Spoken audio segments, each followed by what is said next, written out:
사실은 제가 집을 팔았어요. 제 처남 케빈이 제 남편과 저는 깜짝 놀랐다고 하더군요. 무엇보다 가장 충격을 받은 사람은 제 시어머니였는데 왜 그런 짓을 하려고 했나요?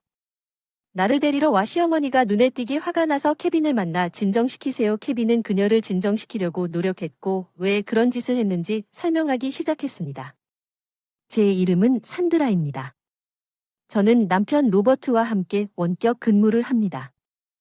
우리가 일하는 평화로운 직장 환경, 언제든 쉬고 싶을 때 쉴 수 있었고 우리 둘 다 만족했고 그때 시어머니가 우리와 함께 살게 되었어요. 경제적으로 안정되어 불만도 없었는데 왜 우리 시어머니는 일하러 나가지 않으세요? 이 말을 하면 법이 우리를 못마땅하게 바라볼 것입니다. 시어머니가 처음 우리에게 이렇게 질문했을 때 우리는 원격으로 일한다고 설명했는데 당신은 그렇지 않습니까?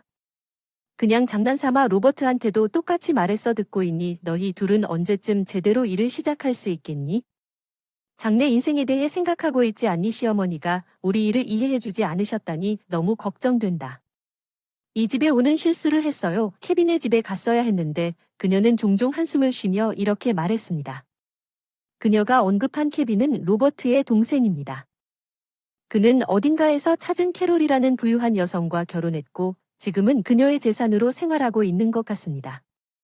시어머니는 이 사실을 몰랐어요. 케빈이 우리한테 말하지 말라고 했어요. 케빈네 집은 이렇게 작은 집이 아니고 아주 크거든요. 외국의 성 같아요. 결국엔 케빈네 집으로 이사할 예정이에요.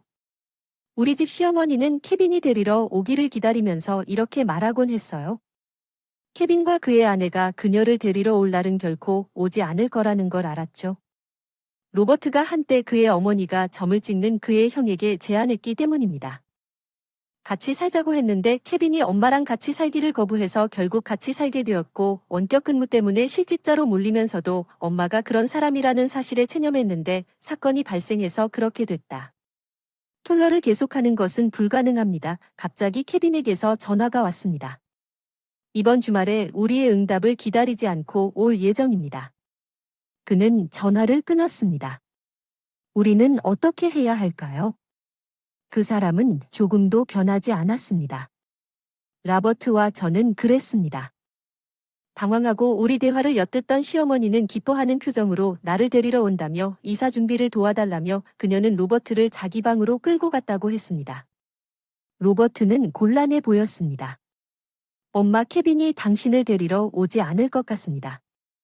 아마도 무슨 일이 있어서 전화했을 텐데 그녀는 그게 사실일 수 없다는 확신 없이 코웃음을 쳤지만 그는 전화로 당신을 데리러 온 것에 대해 아무 말도 하지 않았죠. 그 사람은 그냥 말하지 않았을 뿐입니다. 로버트, 나 이 집이 너무 피곤해요. 당신은 나를 당신의 가정부로 삼고 싶었을지도 모르지만 그런 일은 일어나지 않을 것입니다. 그녀는 우리 집에 와서 왜 그렇게 편집증적인 생각을 가지고 있는지 이해할 수 없었습니다. 그녀는 원할 때마다 일어나 집안일을 하지 않고 우리가 가진 용돈으로 살았습니다. 시어머니를 억지로 머물게 할 생각은 아니었기 때문에 시어머니가 시키는 대로 가방을 싸고 주말에 동생이 오기를 기다렸습니다.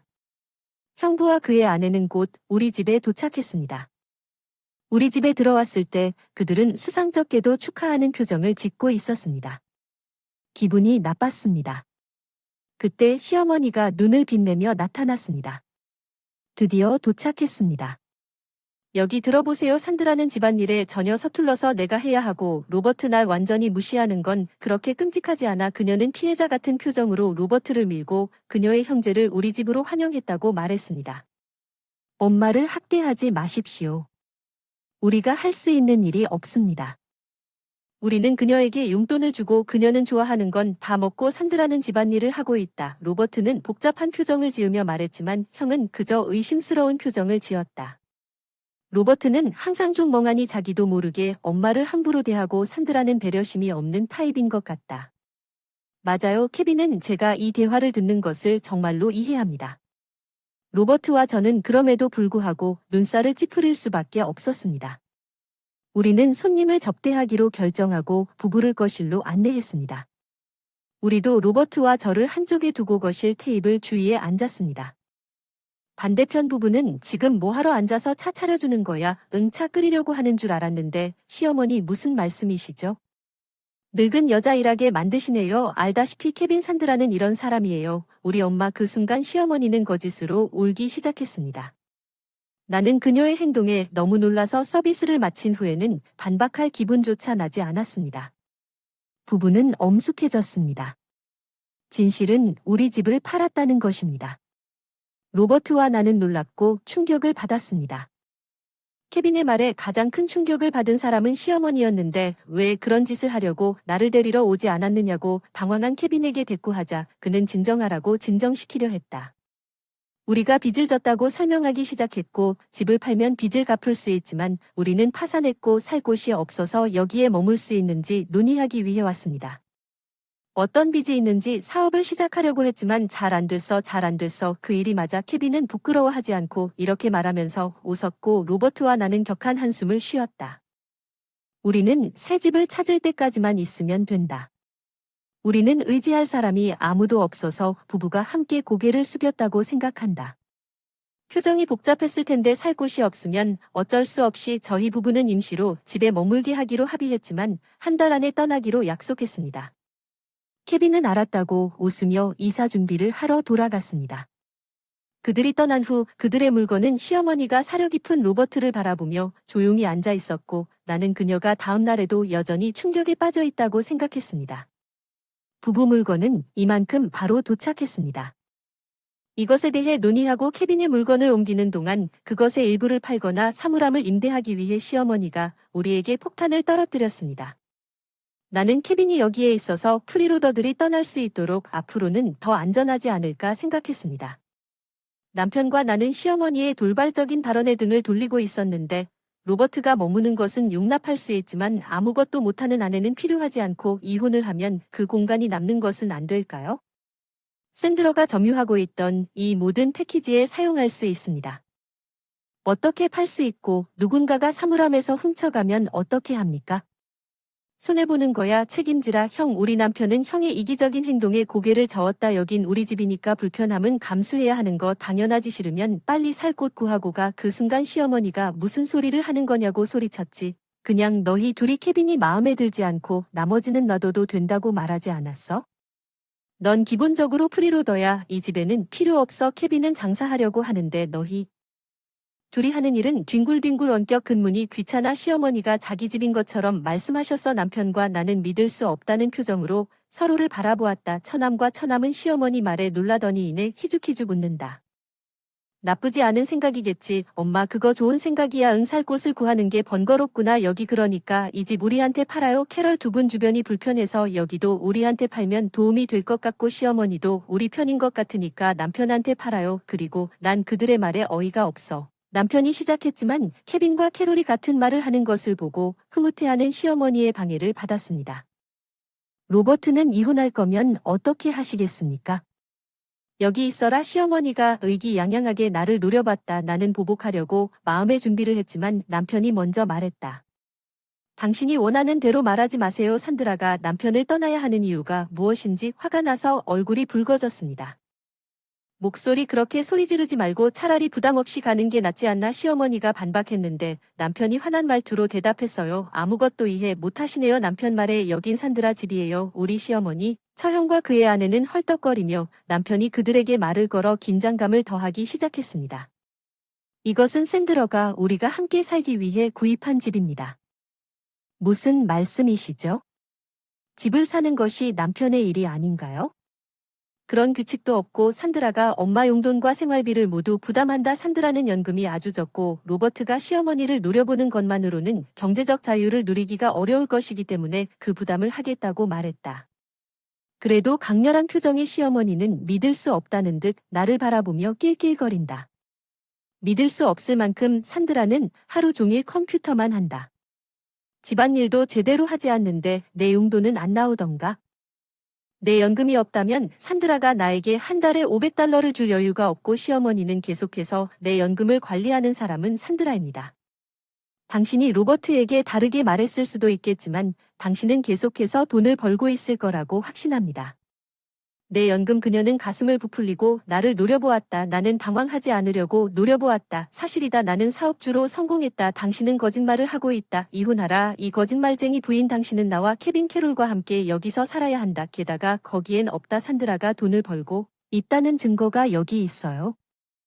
제가 월급을 꺼내서 그녀에게 보여줬더니 시어머니와 케빈과 그의 아내가 멍하니 엄마 연금을 하나도 사용하지 않았거든요. 그녀는 여기로 이사왔기 때문에 엄마가 떠나고 싶어하면 샌드러가 독립적으로 살 수 있도록 관리해왔지만 대신 엄마는 샌드러에게 그녀의 일을 방해하도록 주도권을 행사했습니다. 샌드러가 마음에 들지 않으면 당신이 문제입니다. 샌드러가 마음에 들지 않으면 떠나야 합니다. 지금은 그 어떤 것도 믿지 않습니다. 당신과 케빈이 일시적으로 머물러도 괜찮습니다. 하지만 약간의 인내심을 가져야 합니다. 애초에 당신이 우리에게 간청했기 때문에 우리가 동의한 것은 처음부터 당신들 두 사람이 여기서 사는 것을 원하지 않았습니다. 로버트가 말했습니다. 케빈과 그의 아내를 노려보는 이 케빈과 그의 아내는 로버트가 익숙하지 않은 식은땀을 흘렸다. 목소리를 높이는 것은 농담이지만 확실히 돈을 많이 벌고 있구나. 나한테 사업 비법을 좀 가르쳐줬으면 좋겠다. 캐롤은 사실이지만 우리는 형수랑 같이 살까봐 걱정했는데 결국 좋은 사람인 것 같다. 케빈과 그의 아내는 서로 웃었지만 시어머니는 고집이 세었다. 불황자 로버트 너도 떠나야 해. 너도 밖에 나가서 이 세상이 얼마나 가혹한지 봐야 해. 시어머니는 신념에 가득 차서 우리가 하는 말은 전혀 듣지 않으셨고 로버트와 나는 믿을 수 없다는 듯 한숨을 쉬며 그녀를 방해했다. 우리가 짐을 싸고 새 집으로 이사할 것 같은데 너희들은 대출금에 갇히게 될 텐데 그래도 괜찮다면 시어머니께 도움을 청하러 오시지 마세요. 생활 방식을 유지하는 연금을 받는 것은 어려울 것 같지만 그건 어쩔 수 없는 것 같아요. 우리의 말에 시어머니가 얼굴이 붉어지며 우리에게 나가라고 소리쳤습니다. 잠깐만요. 진지할 수는 없어요. 그러기 위해서는 그래 너희 둘이 여기 있으면 안전해. 케빈과 그의 아내가 우리를 말리려고 했지만 시어머니가 우리를 맹렬한 표정으로 바라보며 감히 말대답하지 말라고 케빈 너 가겠다 해서 CEO가 되려면 내 연금을 써도 상관없으니 그냥 회사를 차려서 얼마나 성공할 수 있는지 보여주라. 우리를 거스르면 무슨 일이 일어나는지 보여줄게. 시어머니의 말이 가득 찼다. 이 말을 듣고 우리는 더 이상 그녀 또는 케빈의 가족과 관련되지 않는 것이 최선이라고 결정하고 집을 떠났습니다. 물론 집에 대한 모기지는 그대로 남아 있었지만 그 이후로 약간의 잔여 금액이 있는 동안 소유권을 케빈의 이름으로 변경했습니다. 그 사건으로 인한 불만스러운 행동 시어머니의 비꼬는 마음에서 벗어나서 우리는 평소처럼 새 아파트에서 재택근무를 하고 있을 때쯤 정상적인 일상을 재개했습니다. 시어머니가 울면서 남편에게 전화를 걸었습니다. 케빈이 내 연금을 가져갔습니다. 그리고 사라졌는데 그는 일주일 동안 돌아오지 않았습니다. 캐롤과 저는 집에 혼자 남겨졌고 우리는 곤경에 빠졌습니다. 남편이 시어머니를 진정시킨 후 케빈이 왜 그랬냐고 물었을 때 그녀는 이렇게 말하면서 울었습니다. 행방불명 케빈 창업을 위해 연금 전량을 줬는데 결국 케빈이 도박에 다 써버리고 말았더니 사라졌다. 시어머니가 흐느끼며 대화를 이어가지 못해 필사적으로 울부짖었다. 전화가 캐렐에게 전달되었습니다. 다시 전화해 주세요. 케빈이 창업에 실패하고 부모님이 살던 집을 팔아서 우리는 이렇게 살 수 없습니다. 아버지는 그 집을 파는 것을 용서하지 않으실 거예요.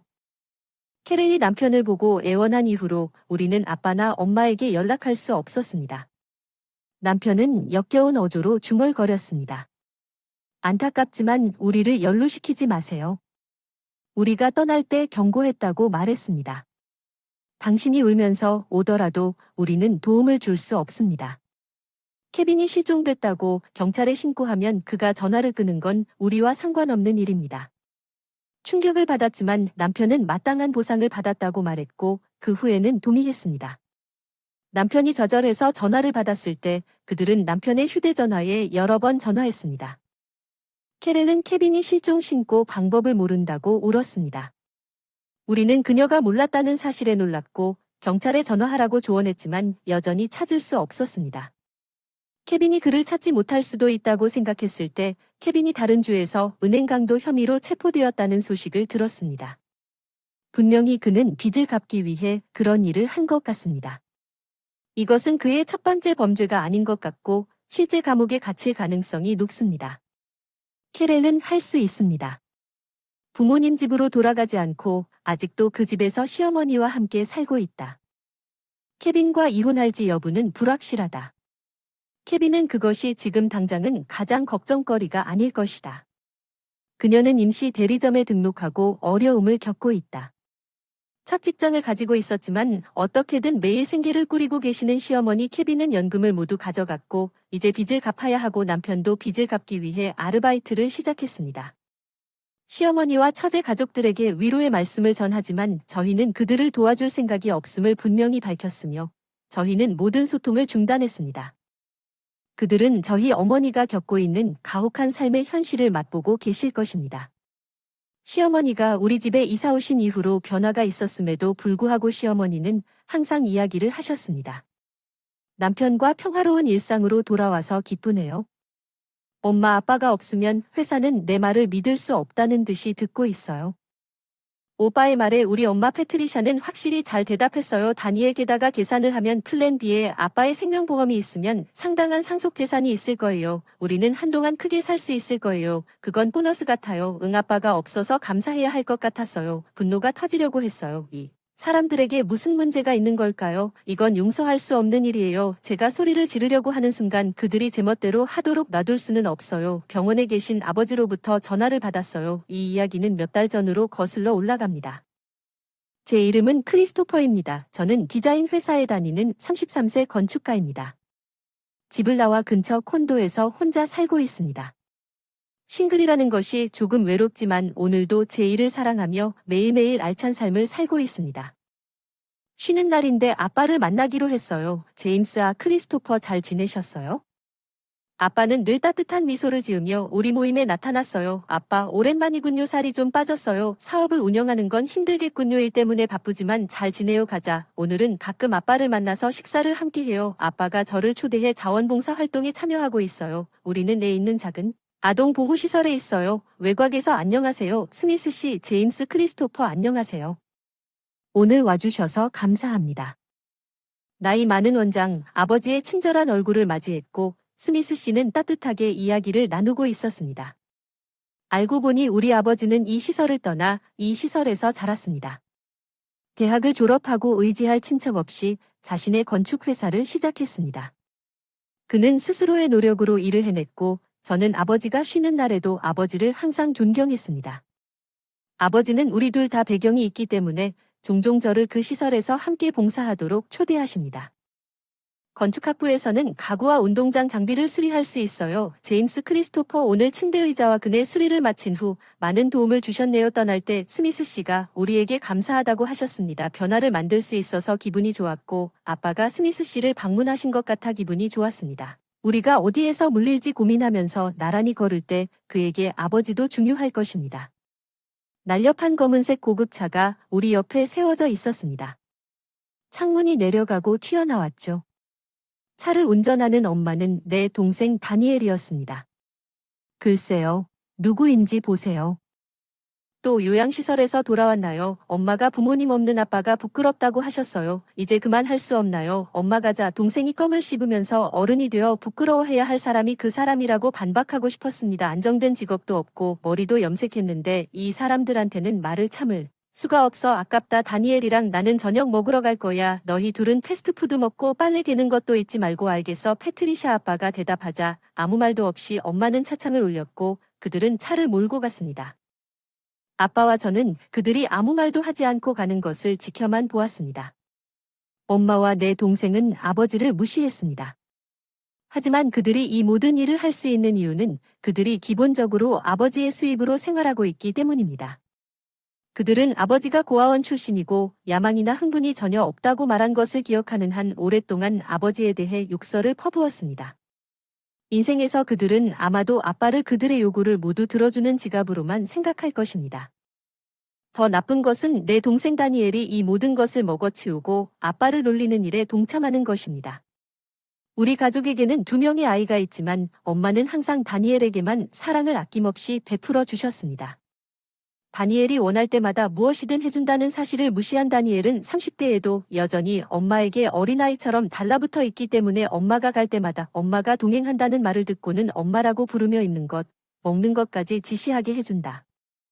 운전연수 나 푹 빠졌어. 아빠 그 둘이 사는 게 힘들지 않니? 아빠한테 물어봤어. 난 그게 익숙해. 아직 가족이니까 할 수 있는 건 해야 해. 집으로 돌아가기 전에 아빠가 쓸쓸한 목소리로 말했어. 엄마. 다니엘이랑 공유해서 내가 할 수 있는 건 아빠가 가는 걸 지켜보는 것뿐이었는데 엄마가 돌아가셨다고 엄마한테 전화가 와서 아빠가 쓰러지셨다고 급히 병원에 갔어요. 아빠, 도대체 무슨 일이 있었던 걸까요? 한 달보다 더 약해 보이던 아빠 전에 응답해서 몇 가지 검사를 받았는데 암이 발견된 것 같습니다.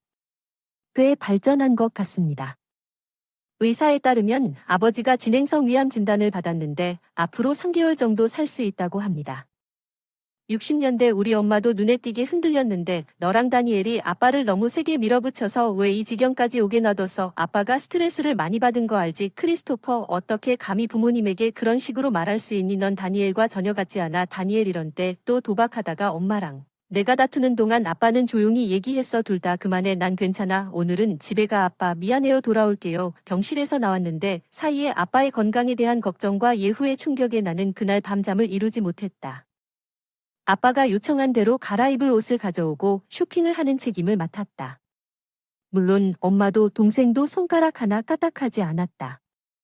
아빠의 시간을 최대한 편안하게 해주고 싶어서 쉬는 시간에 아빠 병실에 들러 아빠를 2달간 돌봐주다가 어느 날 아빠의 소지품을 가지러 부모님 집에 갔을 때 엄마와 동생의 이야기를 우연히 듣게 되었습니다.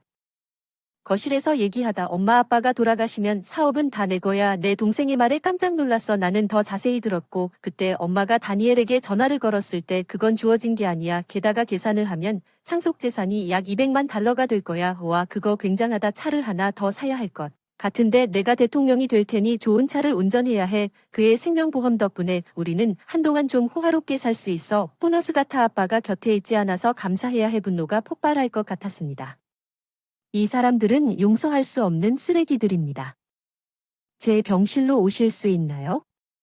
혼자서 감정을 억누르고 아빠를 만나러 갔어요. 아빠, 최근에 살이 더 빠졌고 안색이 안 좋아 보이셨어요. 크리스토퍼 항상 옆에 있어줘서 고마워요. 아빠, 무슨 소리야? 내가 도울 수 있는 일이 무엇인지 말해주세요. 침대 옆에 앉아서 아빠가 시작하셔서 중요한 일이 있어. 얘기할 게 있어. 조용히 아빠의 말씀을 들었고 눈물을 참으며 대답하며 면회 시간이 거의 끝나가니까 나가려고 하는데 우리가 의논한 일에 대해서 아빠는 방금 지금은 자신을 돌보는 데 집중하세요. 아, 고마워요. 크리스토퍼 나중에 봐요. 결국 그것이 아버지와 나눈 마지막 대화였습니다. 아버지는 얼마 후 최악의 상황으로 돌아가셨고 다음 날 돌아가셨습니다. 나는 수척해진 아버지의 손을 잡았습니다. 병실에서 울면서 엄마와 남동생도 눈물을 흘렸는데 이번에는 엄마가 엄밀히 말하면 장례식을 책임지셨는데도 손가락 하나 까딱하지 않고 나타나시면서 상황이 꽤 힘들어지셨어요. 장례식은 모두 화장을 하고 비용을 줄이려고 노력했습니다. 심지어 친척도 없습니다. 간단하게 진행하는 것이 어떨까요? 아빠의 직장 동료와 사업 동료들이 장례식에 올 예정입니다. 그런 종류의 이야기로 우리를 당황하게 하지 마십시오. 오늘은 엄마가 넥타이 매면서 다니엘이 끼어들었어. 엄마 하라는 대로만 해. 아빠한테 돈 낭비하지 마. 다니엘 돈 문제라면 조용히 해라. 적어도 아빠한테는 제대로 배웅하게 해줄게. 그러니까 결국 제가 장례식 전체를 맡게 됐는데 아버지가 많은 분들에게 사랑을 받았던 것 같아요. 많은 분들이 조문하러 와주셔서 정말 기뻤어요. 장례식이 끝난 지 일주일쯤 지났는데 그때 엄마가 이제 우리가 있다고 말씀하셨어요. 새 식구가 마침내 그 사람을 구해냈어. 이제 200만 달러의 상속재산은 우리 모두 맞아. 다니엘과 아빠의 회사도 내가 드디어 사장이 될 거야. 잘 들어. 크리스토퍼 유산을 포기하는 게 좋을 거야. 장례식이 끝났는데 벌써 이런 얘기를 하고 있어서 짜증이 났어요. 아빠가 이미 변호사와 상속 문제를 모두 정리했다고 답했어요. 연락처도 있어요. 뭐 왜 지금 당장 변호사에게 전화하라고 말하지 않았나요? 크리스토퍼 서둘러요. 그러니까 제가 얼마 지나지 않아 아빠가 주신 명함에 있는 번호로 전화를 걸었습니다. 도착한 변호사는 30대 중반의 여성이었습니다. 저는 윌리엄스 변호사입니다. 제임스로부터 상속 문제를 처리하도록 위임받았습니다. 정말 죄송합니다.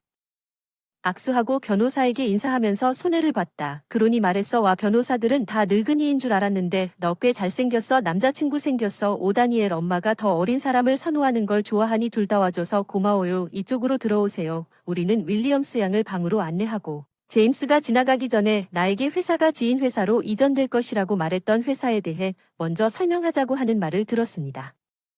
서류상으로 목소리를 높인 사람이 내 동생이었다니 그게 무슨 뜻입니까? 제가 CEO가 되어야 했다는 뜻입니다. 직원들을 위해 회사가 믿을 수 있고 실력 있는 회사와 합병할 것이라는 말은 전혀 들은 바가 없습니다. 내 아버지는 다른 회사를 좋아하셨고 이미 동의하셨으니 할 수 있는 게 아무것도 없어 그 빌어먹을 아웃사이더 젠장. 우리 엄마가 급히 다니엘에게 전화해서 진정해 상속재산은 우리 거야. 마저 200만 달러쯤 되어야 하지 않을까. 윌리엄스 양이 대답했어. OFA 방식으로요. 아니요. 회사가 생각만큼 잘 되지 않았고 남은 자산이 회사 이전을 준비하는데 사용되었다는 건 전혀 없습니다. 우리 돈은 어떻습니까? 엄마에게 200만 달러가 들어와야 하는데 패트리샤가 무슨 일이에요? 상당한 생명보험금을 받았어요. 그 돈을 선물하고 싶다는 의지를 표현한 유언장을 남겼어요. 무슨 말씀이세요? 우리는 이미 그 돈을 새 차에 썼습니다. 변호사 아버지는 보험을 여러 개 갖고 계셨죠. 생명보험에 관한 다른 지불금은 어떻습니까? 제임스 그가 통과하기 전에 모든 정책을 취소했습니다. 내가 아는 것은 그 돈이 다 소진되었다는 것입니다. 그가 죽기 전에 그 돈은 모두 어디로 갔습니까? 젠장, 그는 한 푼도 없이 우리를 떠날 계획이었습니다. 나는 엄마와 형제가 재산을 1차 윌리엄스 양이 떠나는 것을 지켜보았습니다. 그녀는 떠날 때 평정심을 유지하며 힘들다고 말했습니다. 내가 할 수 있는 건 그녀에게 환한 미소를 주는 것뿐이었죠. 나는 밤하늘을 올려다보면서 아버지와 산책 중에 나눴던 마지막 대화를 떠올렸습니다. 크리스토퍼, 내가 회사를 물려주실 건가요? 죽으면 재산이 별로 없을지도 모르지만 적어도 보험금은 남겨줄 수 있을 텐데 무슨 소리야. 아빠는 가족 중 나에게 친절하게 대해준 유일한 사람이니까 떠나고 싶었어. 적어도 아버지께는 드릴 말씀이 있습니다. 처음부터 열심히 일해서 회사를 만들어주신 존경합니다. 저도 스스로 만들고 싶습니다. 회사도 보험금도 필요 없지만 유산이 남으면 해주세요. 원하는 대로 사용하세요. 어떤 식으로든 돕겠습니다. 크리스토퍼, 감사합니다. 걸어가 주셔서 감사합니다. 밤이었음에도 불구하고 시설에 도착했다는 것을 깨달았습니다. 스미스 씨는 마당에 있을 때 나를 보고 눈물을 흘리며 달려갔습니다. 크리스토퍼, 제임스 갑자기 돌아가셔서 장례식에 오지 말라고 하셨는데 사실 저희 아버지는 스미스 씨가 당신과 시설 모두에 훌륭하셨습니다. 저도 얼마 전에 알게 됐는데 제임즈가 그 시설에 큰 기부를 했습니다. 아이들이 필요로 하는 것을 살 수 있고 심지어 수리할 수도 있을 것 같아요. 감사하지만 제임스가 살았더라면 좋았을 텐데요. 눈물을 흘리는 스미스 씨를 위로하면서 행복했으면 좋았을 텐데 나도 속삭인 별이 빛나는 하늘을 바라보며 울고 있었습니다. 내 마음 아빠. 정말 해냈어요. 몇 달 후 저는 회사를 양도하고 재산을 정리하는 복잡한 적법성을 처리하기 위해 변호사 미스 위렴즈를 가끔 만났습니다. 이것이 감사를 표한 후 위렴즈 양과의 마지막 만남이었습니다. 그녀의 지지 윌리엄스 씨는 다시 한번 애도의 뜻을 표하며 윌리엄스 씨를 배웅하면서 배려심 깊은 마음으로 저를 위로했습니다. 나는 그녀의 아름다운 얼굴을 다시는 볼 수 없을 것이라고 생각했습니다. 그녀는 너무나 친절하고 고상한 분이었는데 제가 손을 흔들고 작별 인사를 했습니다.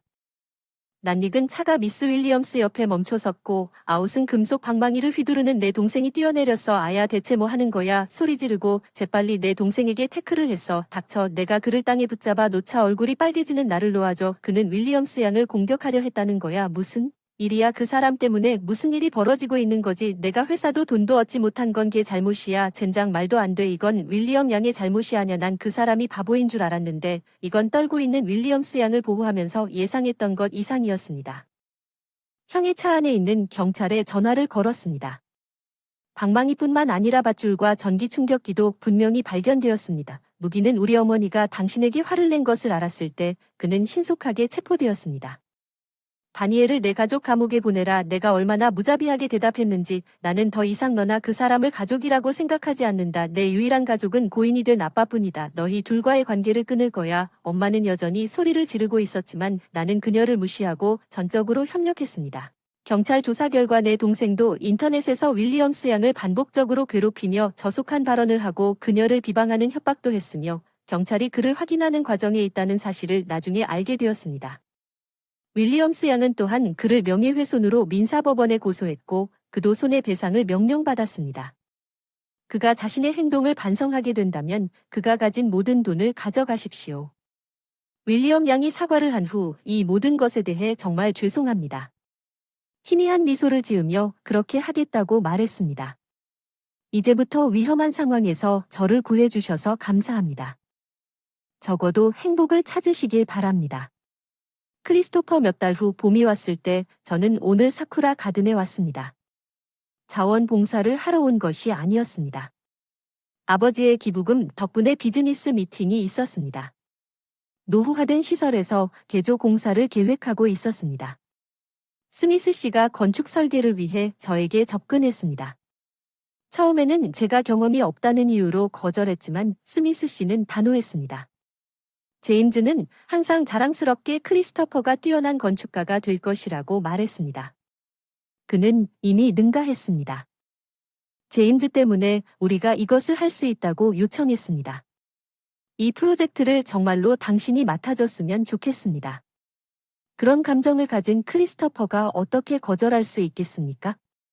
작은 행복이라도 가져다 줄 멋진 건물을 만들고 싶었습니다.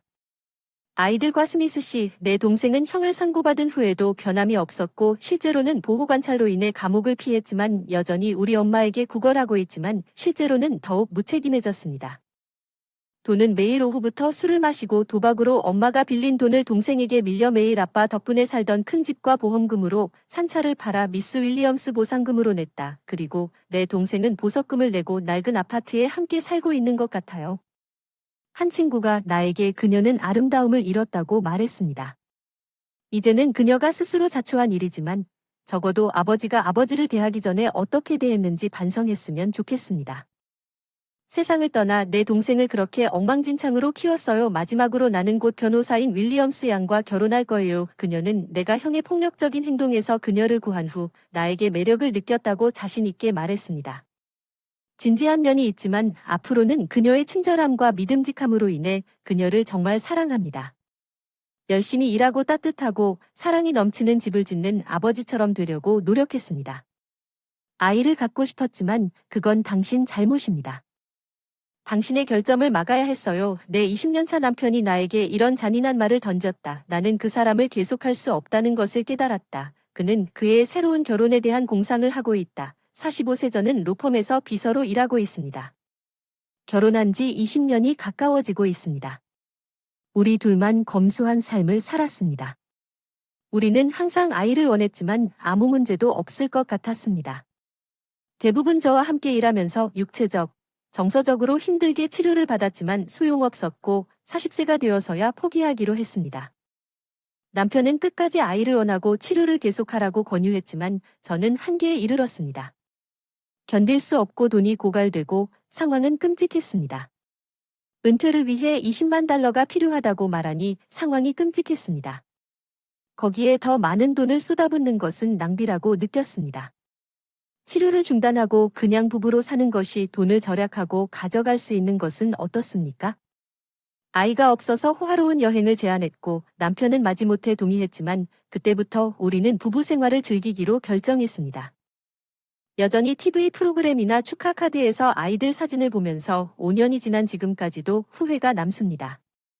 치료를 중단하고 아이를 못 낳은 것에 대한 죄책감과 후회를 안고 어느 날 10년쯤 만에 동창회에 참석하기로 했고 남편이 좀 쉬자고 해서 행사장 근처에서 하룻밤을 묵기로 했는데요. 미니 휴가 결혼한 이후로 혼자 나가본 적이 거의 없다는 것을 깨달았습니다. 내 인생은 불임 치료에 소비되어 지금은 약간의 사치를 누렸고 그 자리에서는 괜찮습니다. 오랜 친구들과 함께 즐거운 시간을 보냈습니다. 리사 오랜만이에요. 잘 지내요?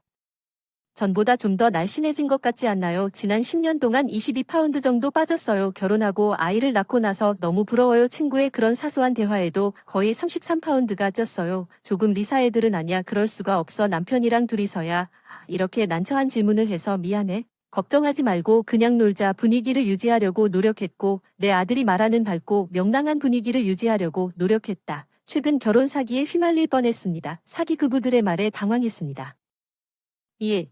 결혼한다고 해서 2만 달러를 빌려달라는 요청을 받았지만 무슨 일이 있었는지 잘 처리되지 않아서 아들이 돈을 낼 여유가 없었습니다. 그 많은 돈이 있어서 그는 우리 부모님에게 조언을 구했고 그래서 우리는 결국 사기를 발견했습니다. 여자는 사라졌습니다. 그건 무서운 이야기입니다. 세상에는 꽤 끔찍한 여자들이 있습니다. 결혼 사기가 정말 무섭습니다.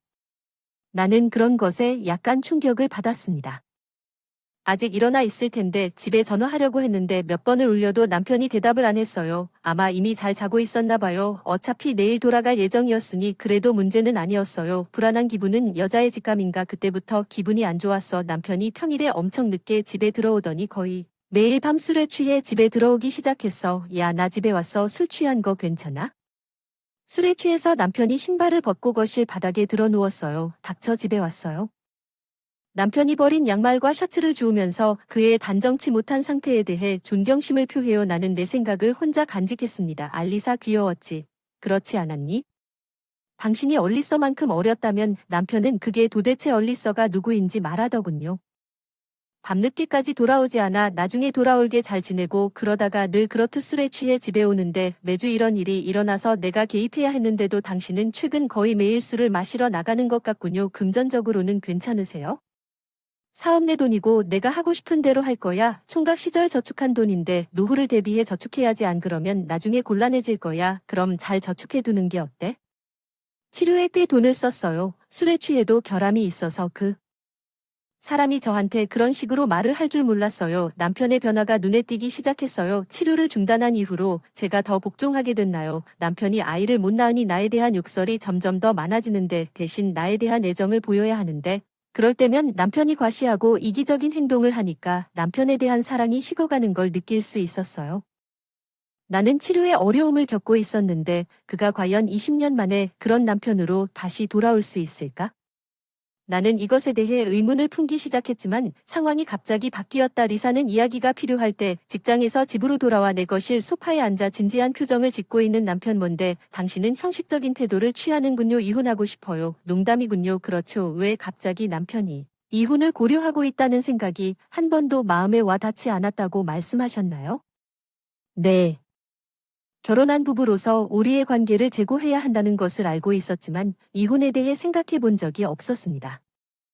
남편이 이혼을 생각하고 있었는지 갑자기 생각하기도 전에 당신은 이혼을 원합니다. 무슨 일이 일어나고 있는지 남편과 맞섰습니다. 이혼 서류에 서명하면 슬픔과 좌절에 압도되어 눈물을 흘리기 직전이라고 왜 그가 말하지 않았습니까? 더 이상 자랑스럽게 말할 수 없을 것 같아요. 그 사람이 탁자 위에 이혼 서류를 나에게 밀어냈어요. 사실 이미 재혼을 결심했어요. 무슨 재혼을 하게 됐나요? 20살 여자랑 계속 지내왔다고 하던가요? 불륜 절대 안 돼. 난 우리가 이혼하자마자 그녀와 결혼할 계획이야. 그는 만족스럽게 이 말을 했고 20세 소녀가 내 남편과 결혼하고 있었는데 이런 일은 일어날 수 없었어. 알리사 그녀는 다정하고 귀여워. 완벽한 아내가 맘에 안 들어. 너 엘리사 그날 남편이 언급한 이름 여자의 직관을 과소평가할 수 없는 것이었지. 뿌듯함을 느꼈지만 지금은 자화자찬할 때가 아니었고 남편이 사랑스러운 엘리사 사진을 보여줬다. 자세히 보니 웃음이 터질 뻔했다. 이건 농담이겠지. 이런 말도 안 되는 일이었어. 내 이상한 반응을 그 사람이 알아차렸지만 나는 금세 평정을 되찾아서 농담을 받아들이기엔 너무 이르다고 느껴서 바로 작정했어. 나야말로 넌 정말 아이를 갖고 싶어 하는구나. 애를 낳을 수 없으니까 우리가 할 수 있는 게 아무것도 없잖아. 이혼에 동의할 거지. 그렇지 않을 리는 없겠지. 나 실제보다 더 속상한 척 하는 것 같아. 물론 그 사람이 처음 이혼 문제를 꺼냈을 때는 속상했지만 지금은 그 사람의 순전한 어리석음으로 인해 그 사람과 즉시 이혼하는 것이 옳을 것 같은 느낌이 들어요. 그래 조만간 이런 남자를 떠나야 할 것 같아요. 신의 인도를 받은 것 같은 느낌이 들어요. 그러기 위해 나는 이혼 서류에 서명하고 남편을 뒤에 남겨둔다. 그 사람은 곧 후회할 거라고 장담한다. 이혼 후 1년을 빨리 지켜보자. 리사. 초라해 보이는 남자가 나에게 다가오는 것을 도와주세요. 그런 돈이 없어요. 도와주세요. 대체 무슨 일이 일어났는지 근처 카페에서 이야기를 듣기로 했어요. 사실 불쌍해서 그 사람이 다른 말을 하기 전에 내가 그 사람을 잘라버렸어. 그 여자 얼리서가 결선을 쳤어. 내 전남편이 나에게 얼리서라는 여자의 사진을 보여줬을 때 그 여자가 꼭 그 여자와 똑같아 보였을 때 내가 생각했던 것과 똑같은 걸 어떻게 알았어? 그 동창회에서 같은 반 친구의 아들을 속인 사람은 그 동창생이 그 여자를 용서할 수 없다고 말하면서 사진을 보여주며 이름이 셀리라고 생각하고 22살 정도였던 것 같은데 나이와 이름은 가짜일 것 같아요. 그 사기꾼이 그녀의 실명을 사용하지 않을 거라 생각하는 건 당연지사 당신은 얼리서에 대해 잘 알고 있었죠. 안다고 말할 수도 있겠지만 남편에게 세부 사항을 물었을 때 일어난 일은 그가 한 여자를 만났을 때 들려준 이야기였습니다. 1년 전쯤 나이트클럽에서 늘 아이를 갖고 싶어 했던 남편이 그런 생각을 대화에서 터뜨리던 것 같은데 그때 알리사가 당신을 위해 아이를 낳아줄 수 있다고 말했고 그 이후로 두 사람의 관계는 점차 깊어졌습니다. 거의 주중에는 클럽에 가고 주말에는 클럽 밖에서 얼리서와 데이트를 하다가 클럽으로 돌아와서 결국 싱글이었을 때 모아둔 저축 중 $10,000를 사용하게 되었지만 얼리서는 너무 다정해서 비싼 돈을 요구한 적이 없었습니다. 클럽 밖에 있을 때에도 그녀는 클럽에서 나와 함께 술을 마시는 것이 행복했습니다. 그녀는 흔히 듣는 전형적인 기회주의적인 클럽 소녀들과는 달랐습니다. 그녀는 디자이너 제품이나 보석이 필요하지 않았습니다. 그녀는 내가 그녀와 술을 마시면 만족했습니다. 클럽에서 그녀는 성실하게 일했고 우리는 싱글 시절부터 서로의 저축을 건드리지 않기로 합의했기 때문에 아무것도 눈치채지 못했습니다. 나는 그것이 그의 돈이고 그가 마음대로 사용할 수 있다고 생각했습니다. 나는 그가 그것을 쓰는지 전혀 몰랐습니다. 결혼하고 싶지만 빚이 있어서 갚아야 하는데 $20,000 정도인데 남편이 알리사 빚을 떠맡겠다고 약속하고 이혼 후 함께 이사한 돈을 그녀에게 이체해줬어요. 그런데 엘리사는 밤에만 일을 하고 집에 거의 들어오지 않고 클럽 일을 그만두고 사라졌다. 물론 돈을 다 빼앗고 도망쳤다니 그 사람이 얼마나 어리석은가. 그런 남자와 결혼한 게 한심하기 시작했다. 20년 동안 약속어음을 만들었나요? 남편이 어리둥절한 표정으로 돈을 빌려줬나요? 약속어음을 못 받았나요? 우리가 커플이 될 거라 그런 짓은 정말 안 했어요. 방금 그녀에게 돈을 주었다는 뜻이 아닌가요? 따라서 이 경우에는 앨리서에게 선의로 $20,000를 기부한 것으로 보입니다. 남편 좋은 여자인 줄 알았는데 물질적인 선물을 요구한 적이 없는 법을 잘 알고 있어서 어떡하지 모르겠어요. 변호사에게 상담해보면 비용이 많이 들겠지만 남편의 어깨가 축 처졌다는 말을 듣고 사용했어요. 싱글 시절 모은 돈 다 까먹고 사랑하던 여자가 가출했다. 회사에 재혼하자고 말했는데 결혼 파기라고는 말할 수 없다. 연하 아내를 둔다고 자랑한 게 자기 것이 아니지 않나. 그 사람의 불쌍한 상황을 보면 난 아무 말도 할 수가 없었어. 리사네. 잘못이야. 제발 다시 와줘. 내가 가버린 뒤에야 나를 아껴준 사람은 너뿐이라는 걸 깨달아서 더 이상 아이는 필요 없어. 허락할게. 마음대로 하던 너도 외로웠겠구나. 남편은 아직도 내가 자기를 사랑한다고 오해하는 걸까. 반년 전에 끝난 일을 마음속으로 생각해서 현실을 직시했는데 1년이 지났는데 갑자기 이렇게 변한 건 뭐지? 마음은 이제 좀 늦은 거 아닌가. 리사 날 버릴 생각이냐. 애초에 우리 이혼을 밀어붙인 건 너였어. 기억해. 리사, 내가 의지할 유일한 사람. 전 남편 완전 지쳐 보였어. 나 그에게 약간의 자비를 보여주기로 했습니다. 그럼 변호사 친구에게 전화할까요? 리사, 감사합니다. 눈에 눈물이 고이면서 당신을 믿을 수 있다는 것을 알았습니다. 전 남편은 진심으로 감사해 보였고 찾아온 사람은 커피숍은 에마어 잔선이었고 우리 회사의 변호사 존 여기리서. 그는 아는 사람인 것 같습니다. 그는 약간 곤경에 처해 있는 것 같습니다. 만나서 너무 반가워요. 이름은 잔선입니다. 제 전 남편은 우리의 지나치게 친숙한 태도에 다소 당황한 것 같았습니다. 알다시피 우리는 지난 6개월 동안 데이트를 해왔습니다. 제가 얘기를 마쳤을 때 당신이 조언이 필요했던 것이 무엇이었습니까? 제 전 남편은 며칠 안 된 것 같았어요. 오늘은 그게 다일 것 같아요. 갑자기 다시 정신을 차릴 것 같아요. 현실. 전 남편은 결국 변호사를 고용할 여유가 없어 급히 커피숍을 떠났고 운명에 사임했습니다. 그의 회사는 곧 톱의 아내가 남긴 불행한 상황에 대한 이야기로 화제가 되었다고 합니다. 전 부인에게 무시당하고 같은 커피숍의 동료 중 한 명이 대화를 처음부터 끝까지 엿듣고 있다고 생각했을 작은 세상이다.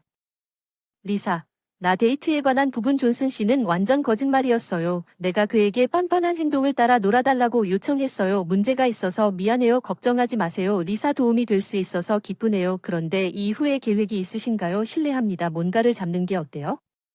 밥 먹으러 가다 예상치 못한 일이 벌어져 당황스러울 정도였다. 조금 당황스러웠다. 40대 중반의 새로운 시작 나쁘지 않은 시작이네. 그래 꼭 즐거웠으면 좋겠어. 미래가 기다리고 있었어. 이 기분을 떨칠 수 없었어. 태어날 때부터 28년 동안 내 이름은 신디였어. 사람은 원래 선하다는 모토에 따라 살아왔다고 믿어. 실제로는 그런 식으로 사람들과 교류했는데 난생 처음으로 전혀 이해할 수 없는 사람을 만났고 그 사람이 메디슨의 아내가 될 거라고 느꼈습니다. 그날은 꿈도 꾸지 못했던 아버지, 어머니, 그리고 저는 모두 불안했습니다. 메디슨이 약혼자를 데려왔다는 것을 알고 아침에 내 동생 메디슨은 31세입니다. 우리 모두는 그에게 약 1년 동안 데이트했던 여자친구가 있다는 것을 알았습니다. 그는 이상하게 멋쟁이가 되었고 종종 휴대폰을 보며 신이 났고 심지어 주말 여행도 갔습니다. 몇 주 전에 부모님과 나는 메디슨이 곧 결혼할 것인지 궁금해하며 작은 가족 회의를 하고 있었는데 메디슨이 내가 이번 일요일에 그녀를 우리 집에 초대했다고 말했습니다. 나는 그녀와 결혼하고 싶습니다. 그녀의 이름은 나보다 2살 어린 로사입니다. 26살 어린. 그런데 형수 되는 게 좀 이상한 것 같아요. 내가 내 아버지와 이혼하고 어린 사람과 재혼하면 그 사람이 여전히 내 아버지일 테니 나도 신디보다 어린 사람과 결혼할 거야. 어린 엄마. 아버지도 우리 부모님을 포함해 우리와 함께 웃으셨지. 메디슨과 나 그리고 고양이 레오와 마일로 우리는 쌓인 가족으로 그날 엄마는 함께 점심을 먹게 되어 신이 났고 아침부터 분주하게 움직였습니다. 공동 식사가 최고라고 생각하지 않나요? 그들의 가족이 더 좋아할 것 같지 않나요? 우리 아빠는 좀 더 진한 음식을 좋아해서 보통 그렇게 요리해요. 그들의 입맛에 맞으면 좋겠어요. 식사를 준비한다고 하더군요. 메인 요리는 스테이크이고 저는 아보카도 샐러드와 해산물 파스타를 도와줬어요. 로사의 첫인상은 몸집이 작다는 거였어요. 화려하지 않고 섬세하고 아름다웠고 그녀는 소심하고 온화해 보였습니다. 그것이 처음 생각이었습니다. 나중에 알게 되었습니다. 첫인상은 속일 수 있다는 것을 알게 되었습니다. 식사 중에 자기소개를 했고 로사를 먹으며 분위기가 즐거웠습니다. 외모에 맞게 조금 먹었습니다. 메디슨이 열정적으로 그녀의 전어를 먹는 동안 나는 많이 먹을 수 없어서 미안합니다. 로저는 미안하다고 말했고 아버지와 어머니 모두 전혀 문제가 없다고 그녀를 안심시켰습니다. 메디슨은 짜증스럽게 저를 로저와 비교하면서 그것이 평범한 사람보다 훨씬 낫다고 말했습니다. 신디처럼 대식가 나랑 같이 먹는 건 재미있고 음식은 다 맛있다고 말하는 사람들이 있어. 우리는 사막을 위해 뭉쳤어. 우리는 로사의 선물 케이크와 어머니의 특산품을 받았어. 메디슨은 키가 크다. 왜냐하면 아버지를 닮아서 키가 크고 잘생겼어. 내 아빠는 늙은이일 뿐이라는 로사 말. 얘 아버지가 좀 얼굴이 붉어지는데 이때부터 뭔가 이상하다는 느낌이 들기 시작했다. 로사는 엄마나 나에게 거의 말을 걸지 않았다. 대학에 가난 내 동생의 교육이 미래의 처제에게 어떤 영향을 미치는지 잘 공부하지 못해요. 그냥 나중에 메디슨에게 물어보면 안 될까요? 아, 그런가요? 메디슨이 자기 여동생도 일하지 않는다고 말한 것 같아요. 메디슨은요 저를 백수라고 하더군요. 슈저는 사실 꽤 인기 있는 동물 인형. 예술가예요. 사진으로 보면 죽은 애완동물처럼 보이는 동물 인형을 만듭니다. 신화 속의 짐승 같은 상상 속의 동물. 저는 집에서 동물 인형을 만듭니다. 루사 좋아하는 동물이 있나요? 요청하시면 만들어서 선물해 드릴게요. 최고의 서비스를 드리는 줄 알았는데 봉제 인형이나 인형, 동물을 평소에 안 좋아해서 패스하겠습니다. 그런데 웃으시면서 답해 주셔서 좀 멍했어요. 화장실 앞에서 로사가 문을 열고 들어갔는데 내 인생 전체가 부정된 것 같은 느낌이 들었습니다. 나는 거실로 돌아와서 메디슨에게 라사는 동물을 싫어하나요? 심지어 박제동물도 싫어한다고 불평했습니다. 하나 선물했는데 거절하셨어요. 그렇네요. 제가 인형 하나 줬는데 애써 주었는데도 울면서 미안해요. 감당할 수 없대요. 결국 목걸이를 사줘야만 했던 메디슨이 우쭐한 표정으로 이렇게 말하더군요. 잠깐만요. 처음부터 보석을 목표로 했다는 게 내 마음이거든요. 동물을. 그렇게 생각하니 일그러졌네요. 동물을 싫어하는 게 아니라 알레르기 같아요. 개와 고양이들 집에는 레오와 마일로가 있으니 여기서 생활하는 것은 어려울 것입니다. 오늘 아버지와 어머니 모두 메디슨의 말에 놀랐지만 그렇다면 그럴 수 있다고 이해해야 한다고 이야기하려고 했습니다. 레오와 마일러가 가족이라는 것을 도와주세요. 우리는 그들을 쫓아낼 수 없지만 속으로는 알레르기가 있는지 의심했습니다. 어떤 사람들은 동물 알레르기가 있는 것이 확실하지만 그녀는 단지 시어머니와 여동생과 함께 살고 싶지 않기 때문에 그렇게 말한 것이 아니었나요? 시어머니가 정말 내 선물을 거부했다고 생각할 수밖에 없습니다. 로저가 화장실에서 돌아왔고 아버지는 어떻게 만났는지 물으셨습니다. 그녀는 고객 사무실의 안내원이었습니다. 메디슨이 시작되었고 그에 따르면 로서는 그의 동료들 사이에서 다음과 같이 알려졌습니다. 메디슨은 상당히 큰 무역회사에서 일하는데 간단히 말하면 그는 엘리트입니다. 한 번은 몸집이 작은 접수원이 총무부서와 단체 데이트를 하고 싶은지 물었을 때 저는 그렇지 않았습니다. 단체 데이트 진짜 잘한다 로사가 좀 곤란한 표정으로 말했는데 메디슨을 더 잘 알게 되어서 참여해서 기쁘다 메디슨을 천진난만한 눈으로 바라보며 불쌍한 메디슨이 완전 사랑에 빠졌다고 아버지도 완전 매료됐다고 하더군요. 내 아들과 시드니를 잘 돌봐줘 로사한테 배워서 좀 더 여성스럽게 행동하는 게 어때? 로사가 살고 나면 걔는 상관할 일이 아니야. 엄마가 청소를 하다가 음식이 마음에 들지 않았는지 궁금해 아무 말도 안 했어. 그리고 그 사람은 많이 먹지도 않았고 저도 걱정이 되었어요. 청소를 도우면서 엄마한테 조금 증명했어요. 엄마는 주로 형, 아빠한테만 얘기하고 우리한테는 거의 말을 안 하더군요. 웃으시니까 눈치 못 챘어요. 다행히 이때 엄마는 로사에 대한 나쁜 인상을 갖고 있지 않은 것 같았어요. 그런 여자도 있잖아요. 아니면 남자들한테는 인기가 많은데 여자친구가 없으면 보여주기 위해 이용하는 것뿐이에요. 내 남자친구 광고 인형이 내 얘기를 듣고 딱 이렇게 말해준 사람이었어. 너도 그렇게 생각하겠지. 난 어떡하지 싫어. 그 사람이 메디슨 아내이고 형수일 줄이야. 믿을 수가 없어. 매우 우울한 성인 34세이며 여러 카페와 신기한 가게를 운영하고 있습니다. 그의 가게는 독특한 스타일과 기발함으로 유명하며 그는 소셜미디어에서 작은 유명인사가 되었고 그가 자신의 가게에 내가 만든 인형을 전시해달라고 요청한 후 우리는 친구가 되었습니다. 그의 요청은 머리가 3개인 도박스 서버, 용과 같은 신화 속 생물과 그가 디자인한 다른 이상한 동물에 대한 것이었습니다. 그의 상점은 내가 인기를 얻는 데 도움이 되었고 일부 서클에서 내 평판이 크게 높아졌습니다. 그들도 만나고 싶습니다. 다음에 당신의 형제와 그의 여자친구를 여기로 데려오고 싶습니다. 광고는 그 사람이 확실히 INRI라고 했어요. 제 가게를 애프터 파티로 이용하는 건 어때요? 충분히 넓고 카페인데도 술과 음식 메뉴가 풍부하고 완벽할지도 몰라요. 소개하기에 완벽한 핑계였습니다. 그래서 애프터 파티 상담을 위한 장소 점검과 메디슨이라고 불리는 남자친구를 소개하는 계획을 세웠고 당시 로사의 행동은 인스타그램에 어울리는 인테리어에 놀랐고 그것이 SNS에서 화제가 되었던 신디에게 그런 남자친구가 있다는 사실이 놀랍습니다.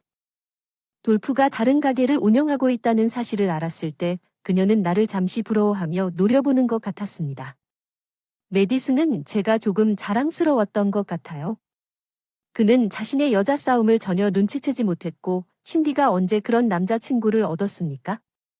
당신은 갇혀 있었고 어델에게 그의 여동생을 돌봐달라고 요청했습니다. 나는 갇혀 있지 않습니다. 결국 제안은 사용하겠다는 제안입니다. 애프터 파티 장소는 결혼식장과의 거리가 멀고 특이한 인테리어로 인해 젊은이들이 아닌 다른 사람들이 미워할 수 있다는 우려로 인해 거부되었습니다. 그것은 단지 핑계일 뿐이므로 상관없지만 로사가 그림을 피하고 싶었을 수도 있다고 생각했습니다. 내 남자친구 가게를 이용해서 나한테 관심을 가져줘. 그 여자에 대해 오빠에게 나쁜 말을 하면 건드리지 않는 게 좋을 거야. 어른이 나한테 경고했어. 그 사람이 거짓말을 하고 있는지 아니면 진실을 말하는지 결정할 수 없다고 메디슨이 믿겠다고 해서 28년 동안 함께 살았던 여동생보다 그녀를 더 많이 두 가족이 처음 만났습니다.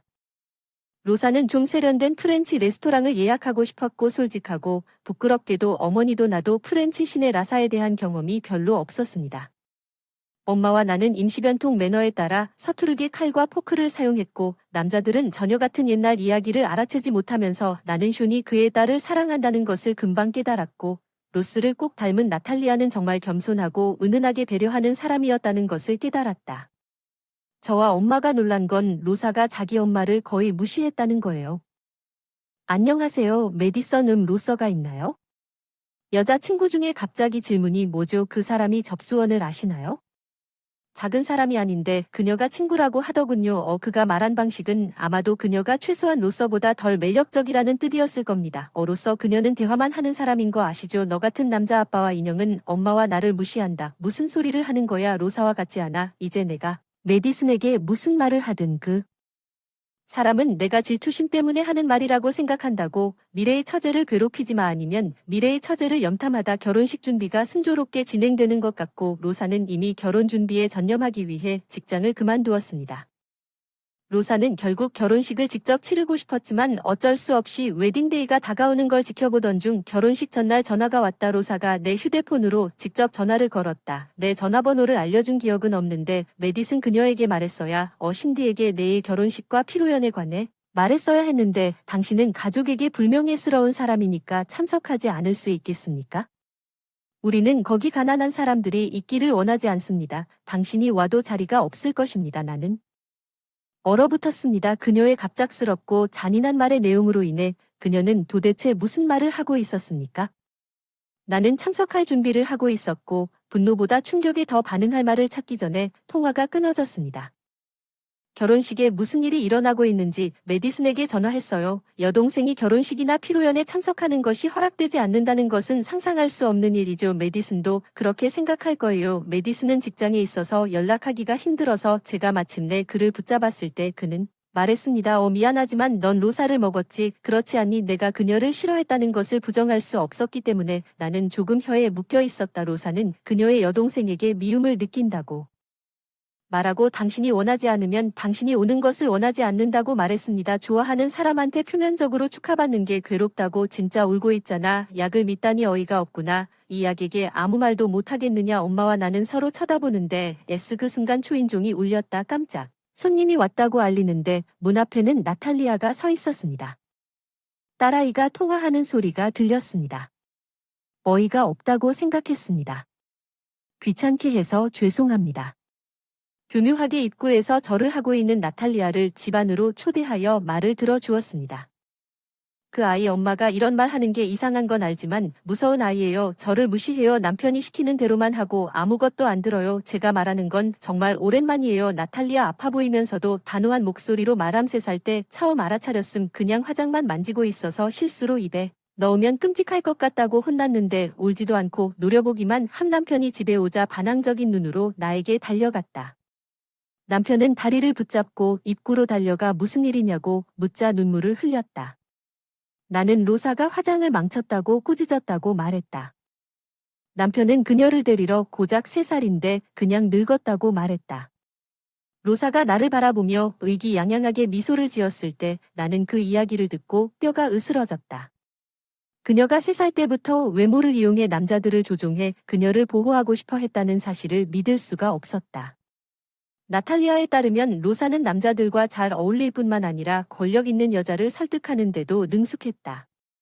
그 이후 로사는 아버지 앞에서는 다정한 딸 역할을 했고 어머니 앞에서는 버릇없는 문제아처럼 행동했다. 로서의 행동에 대해 남편에게 불평했습니다. 남편은 끔찍한 일을 보면서도 듣지 않았습니다. 어머니로서 당신에게 문제가 있지 않습니까? 왜 항상 편집증적인 것처럼 말합니까? 심지어 어머니와 딸도 서로 질투할 수 있습니다. 나는 그렇지 않습니다. 당신이 그런 여자였다고 생각해요. 딸을 질투하는 게 부끄럽지 않나요? 내가 얼마나 끔찍했는지 멍하니 말을 할 수가 없었어요. 힘들었을 텐데 내가 당신이었다면 견디지 못했을 텐데 미안해요. 엄마가 친절하게 말씀하셨고 나티아는 눈물을 흘렸습니다. 로사가 내 딸 후보라고 하면 나도 안 하기로 결정했어요. 이 결혼을 지지할 수 없어요, 엄마. 만약 신랑 엄마가 그날 갑자기 취소한다면 그건 큰 문제가 되지 않을까요? 나는 놀랐다. 나는 참석하지 않겠다는데 동의했다. 나는 다른 가족들을 연루시키고 더 많은 불행한 사람들을 만들고 싶지 않다. 나도 결심했다. 네이셔도 울음을 선언했다. 나는 이것이 큰 일이지만 메디슨의 일을 막을 기회라고 생각했습니다. 여자가 너무 멀리 갔다는 결혼, 진짜 어머니의 비난은 다른 누구보다도 큰 영향을 미쳤습니다. 로사는 결코 그녀를 가족으로 삼아서는 안 되는 유형의 사람입니다. 그것은 악몽에 지나지 않을 것입니다. 메디슨을 위해 결혼을 막고 싶었습니다. 결혼식장 근처 호텔을 예약하고 셋이서 전략회의를 시작했습니다. 아빠께 전날 여러 가지 준비가 있다고 메모를 남겨두고 호텔에 머물다가 모든 준비가 완료된 장소로 바로 이동했습니다. 내일 아빠 그리고 남자들은 여자들이 다양한 준비를 한다고 말하는 것을 의심하지 않습니다. 특히 아빠 어머니는 토론 후 메디슨에게만 미리 알리기로 결정했습니다. 로사가 나에게 전화한 것을 나탈리아의 증언은 우리 셋이 반대했다는 사실을 뒷받침합니다. 이번 결혼은 내일 결혼식에 참석하지 않을 거예요. 경찰에 신고하지 마세요. 우리가 사고나 범죄에 연루된 건 아니니까요. 스스로 생각해 보세요. 어머니가 말씀하시고 메디슨 말을 듣지도 않고 빨리 전화를 끊으셨어요. 그러면 우리 셋은 모두 메디슨과 아버지로부터 오는 전화를 차단했습니다. 우리 셋은 뭔가 과감한 일을 하려고 했지만 왠지 신이 났고 특히 나탈리아는 결혼식 피로연 날 정말 행복해 보였습니다. 아버지는 행사장에서 우리를 발견하고 무슨 일이 있었는지 달려갔습니다. 당신이 무슨 일을 하고 있었나요? 그게 큰 일이라고 생각했지요.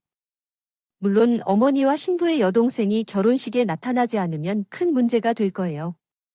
메디슨이 세 사람을 태운 차가 어색한 변명을 한 것 같더라고요. 결혼식장 가는 길에 우리가 고장났어요. 결혼식 피로연 세 자리는 거의 꽉 찼고 10분쯤 뒤에 신랑 신부가 나타나려고 했어요. 아빠 혹시 눈치채셨나요? 내 자리가 없나요? 내 이름이 없었나요?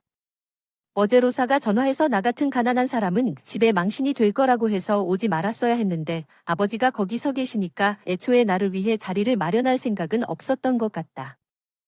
결혼식에 가족석에 참석하지 못한 저와 어머니 두 분은 뭔가 보고 싶은 표정이었는데 신랑 신부가 앉으면 당연히 볼 수가 없어서 우리 셋은 자리에서 일어나 마이크를 빌렸습니다. 사회자 양가의 결혼식 피로연에 와주신 모든 분들께 감사드립니다. 저는 신랑 어머니입니다. 신부 어머니입니다. 이렇게 말씀드려 죄송합니다. 마지막으로 말씀드린 저는 신랑 동생입니다. 이 결혼식장을 반대합니다. 잠시 침묵을 지켰습니다. 소동이 터졌다. 어제 로사 신부가 직접 전화로 말했다. 오지 마세요. 실업자 가난한 사람 당신은 가족이 불명예입니다. 나는 실업자도 아니고 가난하지도 않지만 신랑 동생은 로사의 편에 서고 그렇지 않습니다.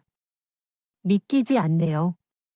나탈리아가 제가 비난을 한 후에도 계속해서 말하기가 부끄럽지만 제 딸 로사는 어렸을 때부터 남자들에게 환심을 사는데 아주 능숙했고 항상 무시했고 말도 안 되는 여자는 제가 아무리 불평해도 아버지는 완전히 통제하에 있습니다. 마침내 비난을 받은 사람은 바로 나였다. 어머니는 그런 여자가 내 아들의 아내가 되는 것을 원하지 않는다고 말했다. 얼마나 잔인한 엄마. 내가 그렇게 끔찍한 짓을 하는 게 싫다고 신디와 시어머니가 어떻게 그렇게 말할 수 있니? 로스가 앉아서 하는 일이 너무 끔찍해. 신랑 신부의 식탁에서 울기 시작한 남자들은 눈물에 쉽게 속았다. 소란스러웠던 현장 분위기가 우리에게 등을 돌린 것 같은 순간 어떤 사람들이 그 분위기를 깨뜨렸다. 로사의 친구석에 앉은 여자 3명 일어서서 로사의 지금까지의 행동과 말에 대해 증언하기 시작했습니다. 그들 중 한 명이 마이크를 잡고 방금 말한 내용을 잘 이해한다고 말했습니다. 그녀는 남자와 여자 앞에서 로사의 태도가 완전히 다르다고 계속 설명했습니다. 그녀는 금세 힘을 느꼈습니다. 상황의 역동성에 따라 자신을 환대하는 남자는 외모와 몸짓에 속아 자신을 보호해야 한다고 생각하고 여자를 비난하는 여자는 누군가의 약점을 발견하면 악당이 된다. 라사의 과거 행동에 대해 많이 참아왔고 계속되는 비난이 마침내 그중 한 명이 오늘이라도 이렇게 말할 기회를 갖게 되어 정말 기쁘다고 말했습니다. 그녀의 친구들 중 누구도 오고 싶어 하지 않았습니다. 남자들은 정말 아무것도 이해하지 못합니다. 겉으로 보이는 것만이 아니라 라사와 슌도 깜짝 놀라 행사장은 난리가 났고 그 와중에 메디슨은 용감한 표정으로 말했어요. 오늘 우리를 위해 수고해 와주신 여러분 감사합니다. 미안해요. 이런 안타까운 소식을 전하게 되었으나 저희는 결혼을 취소하기로 결정했습니다. 언니는 너무 신나서 말을 제대로 듣지 않은 제 잘못이라는 사실을 깨달았습니다. 언니를 위해 자리도 준비하지 않은 여자가 당연히 아내로서 받아들일 수 없는 여파는 엉망진창 카드가 모두에게 반환되었고 우리는 결혼식 피로연 취소 수수료에 대해 장소와 논의하는 동안 로사는 모두가 나를 실망시키려 한다고 힘없이 울부짖었습니다. 이것은 정말 끔찍한 처사일 뿐입니다. 쇼는 딸의 눈물을 진심으로 믿었나봐. 메디슨이 여자에 대해 상당히 불신을 품고 있었으니 충분히 이해는 되지만 등록을 연기한 것은 다행이고 리셉션 장소에서 발표했기 때문에 일일이 설명하지 않아도 되도록 노력했습니다. 후속 조치는 별로 위로가 되지 않았지만 로서 메디슨을 떠나면 내가 다시 여자와 데이트하게 된다면 많은 깨달음을 얻을 것 같았습니다. 엄마와 신디의 말을 꼭 듣겠습니다. 그는 결국 미소를 지으며 취소 수수료가 분할되었습니다. 반라사와 바다는 만족하지 못했지만 나탈리아는 그렇게 강제로 해결했다. 그 후 나탈리아는 이혼 서류를 제출하고 집을 나갔고 지금은 자유로워졌으며 이 문제로 어머니와 뭉친 뒤 눈에 띄게 밝아졌고 좋은 친구가 되어 자주 찾아오곤 한다. 혼란스러운 집일 수도 있고 아내와 어머니를 잃은 후에야 그 가치를 깨달았을 수도 있고 아니면 결혼식을 망친 것에 대한 분노가 더 강했을 수도 있습니다. 와우, 정말 힘든 일이군요. 신디가 자신의 작업장을 갖는 것에 대해 생각해 본 적이 있습니까? 어델이 이 문제를 한번 제기한 적이 있습니까? 상황이 안정됐어요. 인형이 좋은 평가를 받고 있어요. 생산량을 좀 늘려줬으면 좋겠어요. 투자할 테니 사람을 고용해서 작업장을 시작하는 게 어때요? 제안은 고맙지만 믿을 수 없다고 했어요. 그만큼 내 아내가 될 여자를 위해 돈을 쓰는 것은 당연하다고 답하며 결혼식이나 피로연을 겪은 후에 결혼식이나 피로연을 하지 않아도 된다면 좋겠다고 제안했다. 나한테는 약간의 트라우마가 생겼어. 헤드리가 사랑한다고 말한 뒤 내 집에서 파티를 하자. 메디슨은 좀 미안하지만 나는 운이 좋은 사람이다. 돈을 두고 빨리 나가자. 샬롯의 거친 말이 우리가 사이좋게 지내지 못할 수도 있다는 것을 슬프게 했지만 결국 우리는 가족인데 어떻게. 그녀가 내가 상실감을 느꼈을 때 그렇게 무정한 말을 할 수 있겠는가. 토마스는 싱긋 웃으며 계획대로 잘 됐다고 말했다. 그 순간에 펼쳐질 혼란이 내 이름은 바이올렛 남편을 만났다. 직장의 토마스 저는 해운 회사 사무실에서 일하고 있고 토마스는 트럭 운전사입니다. 첫인상은 육체적으로나 성격적으로 건장한 남자였습니다. 그는 일을 잘하고 동료들에게 친절하지만 그다지 능숙하지는 않았습니다. 로맨틱 게임은 움직임을 보이거나 체인지업 없이 빠른 공만 던지는 투수 같다고 제안했지만 우리 관계가 발전하고 긴장이 완화됨에 따라 자신을 플레이보이라고 생각하는 남자보다 솔직한 남자를 더 선호합니다. 위에서는 그가 꽤 흥미로웠다고 생각했습니다.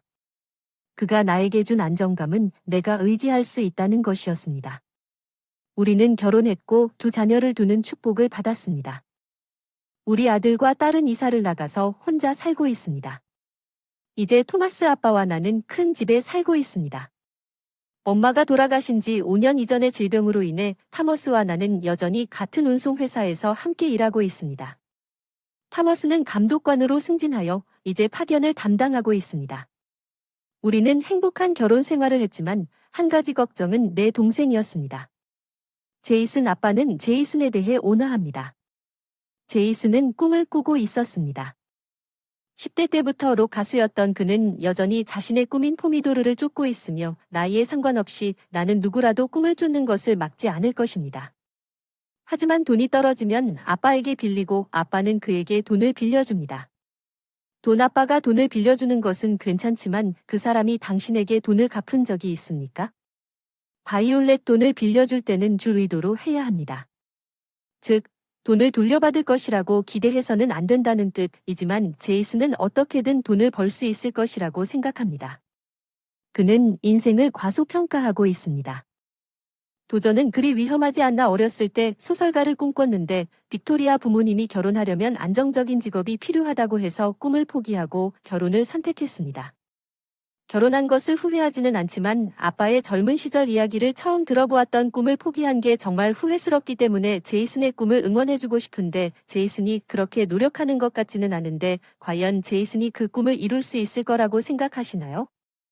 하루 종일 빈둥거리며 꿈을 꾸는 것 등산은 단지 정상을 정복하는 것이 아니라 한 걸음 한 걸음 내디딜 때마다 이야기의 일부입니다. 시인처럼 들리시네요. 소설가가 되고 싶었으니 이봐요. 저를 만드시네요. 이렇게 직접적인 칭찬에 얼굴이 붉어진다. 처음에는 칭찬한 게 아니다. 제이슨이 아빠에게 더러운 짓을 하고 협박을 하고 있는 게 아닐까 걱정했는데 알고 보니 아빠도 꿈을 쫓기 때문에 현실에서 벗어나고 싶은 제이슨의 마음을 어느 날 집에 데려온 제이슨의 마음을 이해했을 것이다. 소개하겠습니다. 이름부터 샬롯입니다. 고상한 여자일 거라고 예상했는데 꽤 컸습니다. 안녕하세요. 저는 샬롯입니다. 바이올렛입니다. 만나서 반가워요. 샬롯은 나보다 5살 어리지만 첫인상은 훨씬 더 큽니다. 그녀는 좋지 않았어. 그녀는 나와 아빠 모두에게 무뚝뚝했고 결국 그녀가 매너가 형편없다는 인상을 우리에게 남기고 제이슨과 샬롯은 결혼하여 그녀는 내 여동생이 되었습니다. 제이슨도 샬롯도 정규직을 하지 않았습니다. 항상 화를 내며 아르바이트를 그만둔 샬롯은 주짓수를 수련하고 성질이 급해서 종종 오만한 상사나 선배들을 묶어두었다고 자랑한다. 그것 때문에 체포되지 않기를 바란다.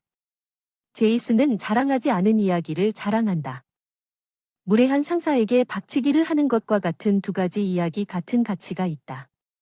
과거의 나쁜 행동을 자랑하는 것은 정말 참을 수 없다. 싸움을 자랑하는 것은 많은 여성들도 어느 날 제이슨이 다시 아빠에게 돈을 빌리러 집에 돌아왔을 때 이런 종류의 자랑을 꺼리는 것 같다.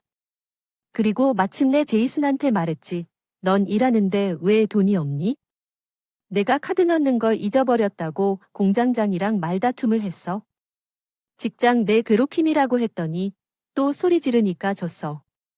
그 사람 턱에 날아다니는 무릎차기 샬럿은 토틀케이에게 물어보는 게 기뻐 보였어. 아빠가 말하지 않으면 직장마다 어울리지 못할 사람이 있을 거라 생각했는데 내가 처음에 싫어했던 사람도 나중에는 괜찮은 사람이 되는 거 알지? 예, 나는 종종 당신과 싸우지 않아서 다행이었고 나는 다른 삶을 살고 있습니다. 내 자존심은 원월드 트레이드 센터보다 더 높기 때문에 나에게 소리를 지르는 것은 사실상 날아다니는 무릎을 요구하는 것과 같습니다. 나는 내 귀를 믿을 수 없었습니다. 샬롯이 끼어들었고 사람들을 괴롭히는 상사의 편에 서고 있다는 건 내 말의 뜻이 아니잖아. 아, 그래서 나한테 강의하고 있는 거잖아. 준비가 되어 있는 게 좋을 거야. 이걸 밖으로 가져가고 싶거나 여기서도 괜찮다. 나는 깜짝 놀랐다. 그녀가 누구인지 10대 위협을 느끼고 나는 떠났습니다. 그녀가 실제로 싸움을 하고 있다는 것을 믿을 수 없었습니다. 제이슨은 개입하지 않았습니까? 그의 아내가 그의 여동생과 싸우는 것이라면 그는 멈췄을 것입니다. 부상을 입는 것이 내가 조심해야 할 마지막 지푸라기일 것이라는 것을 알았습니다. 그래도 얘기하고 싶었어요. 토마스와 내가 단둘이 있었을 때 아버지는 바이올렛이 실제로 로렌스에게 무슨 뜻인지 신경 쓰지 마. 무슨 뜻인지는 신경 쓰지 말고 나중에 말해줘. 장례식이 끝난 후 샬롯이 나에게 접근한 이후로 시간이 많이 흐르기 전에 로렌스가 유언장을 남겼다고 하더군요. 아마 그 사람은 아닐 것입니다. 갑자기 입원했는데 유언장이 없으면 상속은 이미 상속 얘기잖아. 서운하지도 않은 것 같은데 감히 병원에 가둬달라고. 병원 내가 목소리 높이면? 해봐. 샤를로테가 내 팔을 잡았어. 화가 나서 당황했지만 경찰에 신고해도 사과할 마음이 없었는데 무슨 짓을 하느냐고. 상속 재산을 물려준 괴물 같은 소리를 해서 팔걸이로 인생 교훈을 줘야겠다고 생각했다. 그 사람이 틀렸어. 바이올렛은 소리 지르지 마. 유산 상속은 어쩌려고. 잠시 말문이 막혔다가 제이슨을 노려봤어. 제이슨 아빠가 돌아가신 건 상관없는 일이니 슬프지 않니? 날 바보라고 부르지 마. 난 너만큼 멍청한 사람한테 바보라고 불리고 싶지 않아. 방금 토마스가 도착할 때까지 분위기가 긴장됐다고 했어. 여보 부인 남편에게 아이를 키우라고 하는 게 좋을 것 같아요. 그 말은 선을 넘었어요. 제가 그 메시지를 전달할게요. 바로 제이슨에게. 잘했어. 난 너한테 진저리가 났어. 바이올렛, 이게 내 결정을 더 쉽게 결정하게 해줘. 제이슨이 폭탄을 떨어뜨렸어. 난 장남이야. 즉 집과 아빠의 상속 재산은 모두 내 거야. 너 정신이 나갔어? 완벽하게 제정신인 제이슨은 우리가 그의 대담함에 깜짝 놀란 것처럼 굳은 표정으로 말했습니다. 토마스가 말했습니다. 바이올렛은 냉정을 유지하도록 노력합시다. 우리는 어떤 진전도 이루지 못하고 있습니다. 괜찮습니다. 우리는 테이블에 앉아서 그것을 해시하려고 했습니다. 상속은 모두 내 것입니다. 샬롯의 제비꽃 말도 안 되는 주장은 포기해줬으면 좋겠어. 우리 아빠는 부자가 아니니까 두 집에 나눠두면 남는 게 별로 없을 테니 아빠의 자식인 나와 제이슨 둘만 있으니 우리는 나눠야 하는데 제이슨은 멍하니 봐. 바이올렛 너랑 토마스 둘 다 직업이 있고 잘 지내고 있어. 내 꿈을 쫓는 건 나인데 돈이 필요한 건 나야. 직업을 구하는 게 어때? 제이슨 집에서 살게 놔둬라. 집세도 없잖아. 그리고 내가 세상을 차지할 수 있는 상속재산으로 아버지는 나를 응원하셨죠. 아버지를 기리는 가장 좋은 방법은 카네기 홀을 채우는 것입니다. 제가 카네기 홀을 채우면 돈을 어디에 두실 건가요? 입이 무슨 소리야? 경찰에 신고하는 걸 진지하게 고려해서 토마스 무슨 말을 하면 양보할 수 있겠어? 토마스가 침착하게 제이슨에게 물었으니 바이올렛에게 청구를 포기하라고 하는 거지. 응. 그리고 넌 괜찮아? 제이슨 뭐야? 당연히 안 된다고 말하는 거야. 그 자리에서는 샬롯이 나를 노려보며 닥쳐. 너 그동안 강아지처럼 짖었잖아. 내가 노려볼 때. 그런 말은 용납하면 안 돼. 샬롯이 화난 얼굴로 노려보며. 귀여우냐 강아지처럼 얍 20대가 될 때까지만 애인인 척 좀 그만해 50대 노파가 부끄러우니 그만둬 모욕은 용납하지 않을게 토마스 그렇지 바로잡았어야지 지금 너 정말 쓸모없는 커플이구나 내가 하마만큼 크지 않았다면 조용히 있을 수 없었어 오래전에 잠깐 너를 때렸을 텐데 샬롯은 어이가 없는 표정을 짓더니 제이슨에게 돌아서서 내 여동생이 방금 한 짓을 했어 하마라고 불러 바이올렛 아직 할 수 있을 때 사과할게 샬롯이 둘 다 충분히 하면 사과할게 바이올렛 칼 진정해 상속권 박탈을 진행하자 바이올렛 나는 눈을 크게 뜨고 토마스를 바라보았지만 그의 눈빛에 뭔가 계획이 있다고 말했어 그렇지 않으면 왜 그 사람이 그런 불합리한 요구에 동의하겠습니까? 저는 토마스를 믿을 수밖에 없었습니다. 그래서 제이슨은 바이올렛이 상속받지 않은 것에 대해 괜찮다는 것을 확인하기 위해 제가 계속 반복하게 만들지 말라고 계속 말했습니다. 정말 짜증나는 부부 아내입니다. 자신보다 어리게 행동하는 남편과 똑똑하다고 생각하지만 실제로는 멍청한 남편은 이미 돈을 버리고 이사를 나가는 샬롯의 거친 말이 나를 슬프게 한다. 우리는 서로 다름에도 불구하고 여전히 가족이 아닌가? 그녀가 어떻게 그렇게 무자비한 말을 할 수 있겠는가? 떠나야 할 것들은 동의할 수 없습니다.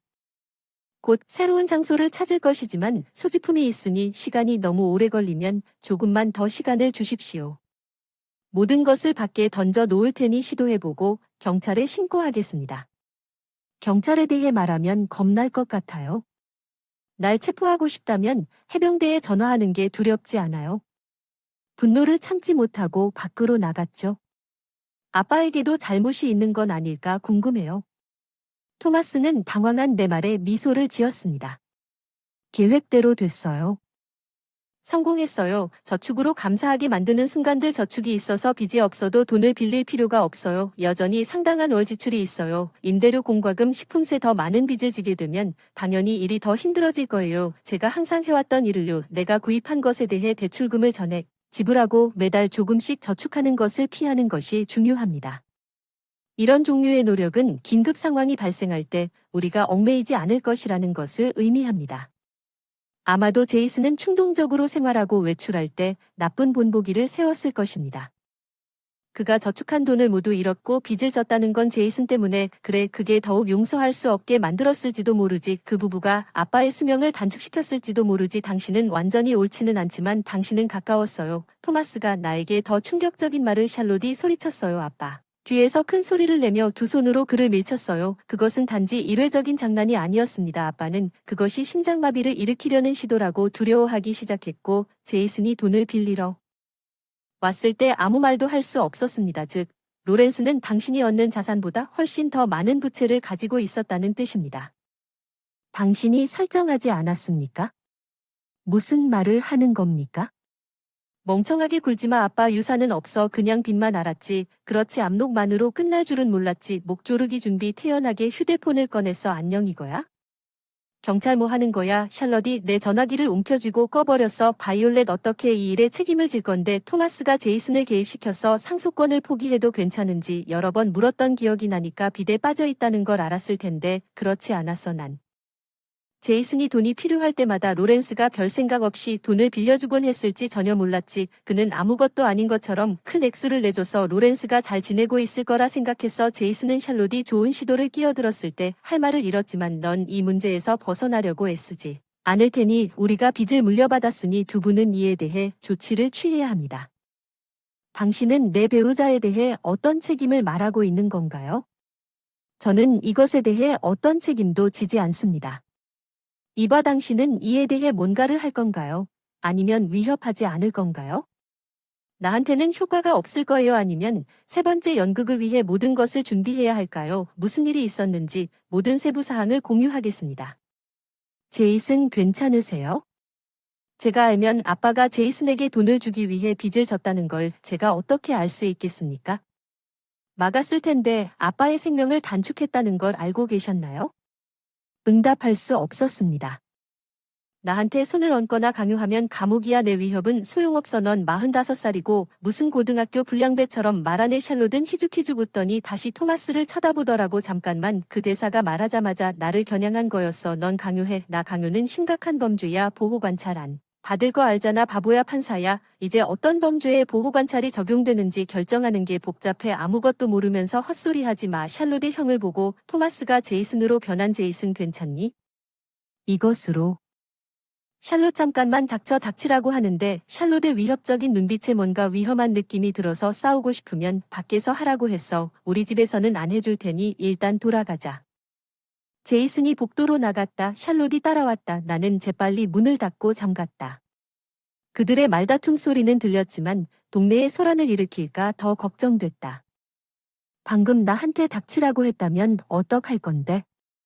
경찰에 신고하세요. 걱정하지 마세요. 몇 초 후에 구급차를 부를게요. 복도 저쪽에서 제이슨의 비명소리가 들렸지만 그 직후에 모르는 척했어요. 죽어가는 비명소리 같은 걸 들었지만 아무것도 없었어요. 나와 관련하여 제이슨과 샬롯이 우리를 모욕했기 때문에 분명히 그들은 우리 가족과의 관계를 끊었기 때문에 그들이 이혼하든 샬롯이 폭행죄로 체포되든 그것은 나와 아무 관련이 없습니다. 며칠 후 제이슨 필레로부터 전화를 받았습니다. 틀렸어. 도와줄래? 우리가 형제자매인 건 아니지. 그렇지 난 어쩔 수 없었지만 너무 늦었다고 느꼈어. 알고 보니 제이슨이 병원에 있었던 것 같은데 샬롯이 팔이 부러진 것 같았어. 이건 뭔가 갑자기 튀어나온 것 같아서 뿌린 대로 거둔다는 말을 만화책에서 들어본 적이 있다. 진심으로 미안하지만 좀 여유를 가져주실 수 없나요? 아무리 차갑게 털어놔도 병원비를 감당할 수 없어 안타깝습니다. 제이슨은 계속 애원했어요. 신의 사랑을 빌어주세요. 도와주세요. 저는 신이 아닙니다. 토마스입니다. 이름으로 부르지 마세요. 우리는 더 이상 가족이 아닙니다. 내 말이 세게 치는 것 같았고 제이슨은 말문이 막혀 전화를 바꿨습니다. 토마스가 짧은 대화를 나눈 후 이어받았습니다. 병원에 가면 냄새 맡지 마세요. 토마스와 저는 병원에 갔지만 방문하지 않는 것을 알고 있습니다. 얼굴을 맞대고 말하는 것이 좋습니다. 제이슨이 정중한 어조로 간청했습니다. 저를 도와주세요. 채권 추심자들이 1층에 왔습니다. 병원의 간호사는 내가 죽을 만큼 두렵다고 말했지만 토마스는 당신과 당신의 배우자가 모욕을 당한 후 스턴을 쳐다보았습니다. 우리가 관계를 끊는 것은 자연스러운 일입니다. 그것은 우리가 관계를 끊지 않는 것이면 내가 의미하는 바가 아닙니다. 그러면 상속재산 박탈이 절단을 의미하는 이유는 무엇입니까? 가족의 유대 제이슨은 내려다보며 부드럽게 말했습니다. 내가 한 일에 대해 사과하지만 당신의 도움이 필요합니다. 샤를로트에 대해 말할 사람이 아무도 없습니다. 우리는 이혼했고 가족은 무너졌고 그녀는 폭행을 위해 경찰서에 있습니다. 내가 샬롯에게 전화했다면 절대 용서하지 않을 거라고 계속해서 내 아내를 바보라고 불렀다는 것이 비현실적이라고 느꼈다. 제이슨은 곤란해 보였고 증오를 자주 토하는 사람들은 자기가 한 말을 기억하지 못하지만 받는 쪽에서는 내가 한 것을 잊지 않는다. 좋은 기억이군요. 두 분께서 하신 말씀을 모두 기억하고 있습니다. 샬롯에게서도 들었고 아내는 남편이 적절하게 징계해야 한다는 것이 무슨 뜻인지 설명해 주세요. 토마스는 샬롯이 아내라고 말할 때 무슨 뜻인지 논리적으로 강조했습니다. 몸을 눕혀야 한다는 것은 여자에게 해야 할 말조차 여자에게 하는 말이 아니라는 것이다. 제이슨은 자신의 말뿐만 아니라 샬롯이 강아지처럼 소리 지르는 것도 잊어버린 것 같다. 내 사랑하는 아내를 위해 당신은 그녀를 젊은 지망생이나 50세 노파라고 불렀습니다. 반복하지 마세요. 미안. 토마스는 포기하지 않습니다. 제가 상속재산을 포기해야 하는지 반복적으로 물었을 때 당신도 나에게 그렇게 말했습니다. 짜증나서 반복하게 만들지 말라고 변명하기엔 너무 늦었어. 제이슨은 금방이라도 올 것 같은 표정으로 침대에 고개를 숙이고 있어요. 정말 미안해요. 샬롯이 제게 전화한 건 절대 용서해달라고 마음속으로 찾아주실 수 있나요? 아내는 늙은 노파이고 당신은 내가 정신적으로 예리하지 않다고 말하면서 나를 모욕했습니다. 정신적으로 예리하지 않다는 것은 나에게 그것을 설명하는 것입니다. 토마스는 떨리는 제이슨을 노려보고 제이슨이 흔들리는 것에 대해 설명하고 그의 눈은 겁에 질린 표정으로 커집니다. 내가 병원에 없었다면 지금 소리 지르고 있을 텐데 그냥 인연을 완전히 끊자. 돈은 두고 빨리 나가라고 한 건 너야. 토마스는 낙담한 제이슨을 내려다보더니 나에게로 돌아서 볼까? 가세요. 결국 나는 토마스가 하느님의 자비심으로 금전적인 도움을 제공하게 될지도 모른다고 생각했지만 우리가 병원을 떠날 때 그는 자신의 입장을 고수했습니다. 미소가 내 얼굴에 스쳤습니다. 오늘 당신의 무서운 면을 보았습니다. 그런 건 없어요. 친절하게 대해주세요. 나 알았어. 물론 이제 폭풍은 지나갔어. 봄 햇살 따스함을 받으며 평화로운 나날 들이길 바래. 내 이름은 린다이고 나는 65세야. 나는 약 10년 전에 남편을 병으로 잃었다. 최근에 장수 회사에서 퇴직했다. 노인 간호 경력. 현재 저는 돌아가신 남편이 떠난 집에 살고 있습니다. 큰 아들과 그의 아내와 함께 공유하고 있습니다. 작은 아들과 그의 아내는 근처에 살고 있으며 두 자녀 모두 결혼했고 은퇴를 앞두고 저를 자주 확인합니다. 내 다음 장은 무엇일지 생각하기 시작했지만 나를 괴롭히는 것이 있습니다. 그것은 내 큰 아들 찰스와 그의 아내 엘리자베스입니다. 처음에는 그들은 혼자 살았지만 약 1년 전에 갑자기 가방을 싸서 내 문 앞에 나타났습니다. 찰스는 대기업에서 일하고 일리저버스는 평판이 좋은 병원의 의사입니다. 현금이 부족할 것이라는 것은 말이 되지 않았습니다. 묻지도 않고 이렇게 나타나는 것이 얼마나 배려심 없는 일인지는 묻지도 않고 분노했고 그들에게 짐을 꾸려 보내고 싶었지만 찰스는 보였습니다. 눈물을 흘리는 눈으로 나에게 말하자 엘리자베스는 대신 내 작은 아들과 그의 아내 수잔에게 가족의 부담을 주지 않기 위해 그녀가 얼마나 힘든 일인지 강요할 수 있다고 암시했습니다. 나는 결국 그들이 이사한 후 곧 이사하도록 허락했습니다. 찰스가 약 6개월 전에 대기업을 그만두고 소규모 회사에서 일했다는 사실을 알게 되었습니다. 찰스는 항상 소심했고 새 직장의 분위기와 관계로 인해 어려움을 겪고 있는 것 같습니다. 제 월급은 줄었지만 현재의 문화는 마음에 듭니다.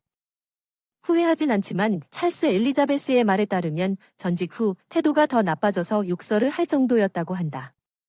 예를 들어 작은 회사로 이사 갔다는 식으로 집안일을 다 처리하고 돈을 낭비해야 한다고 말했다고 한다. 내가 원하는 대로 쇼핑하자고 생각할 것도 없이 쓸모없는 사람들은 처음에 불평해서는 안 된다.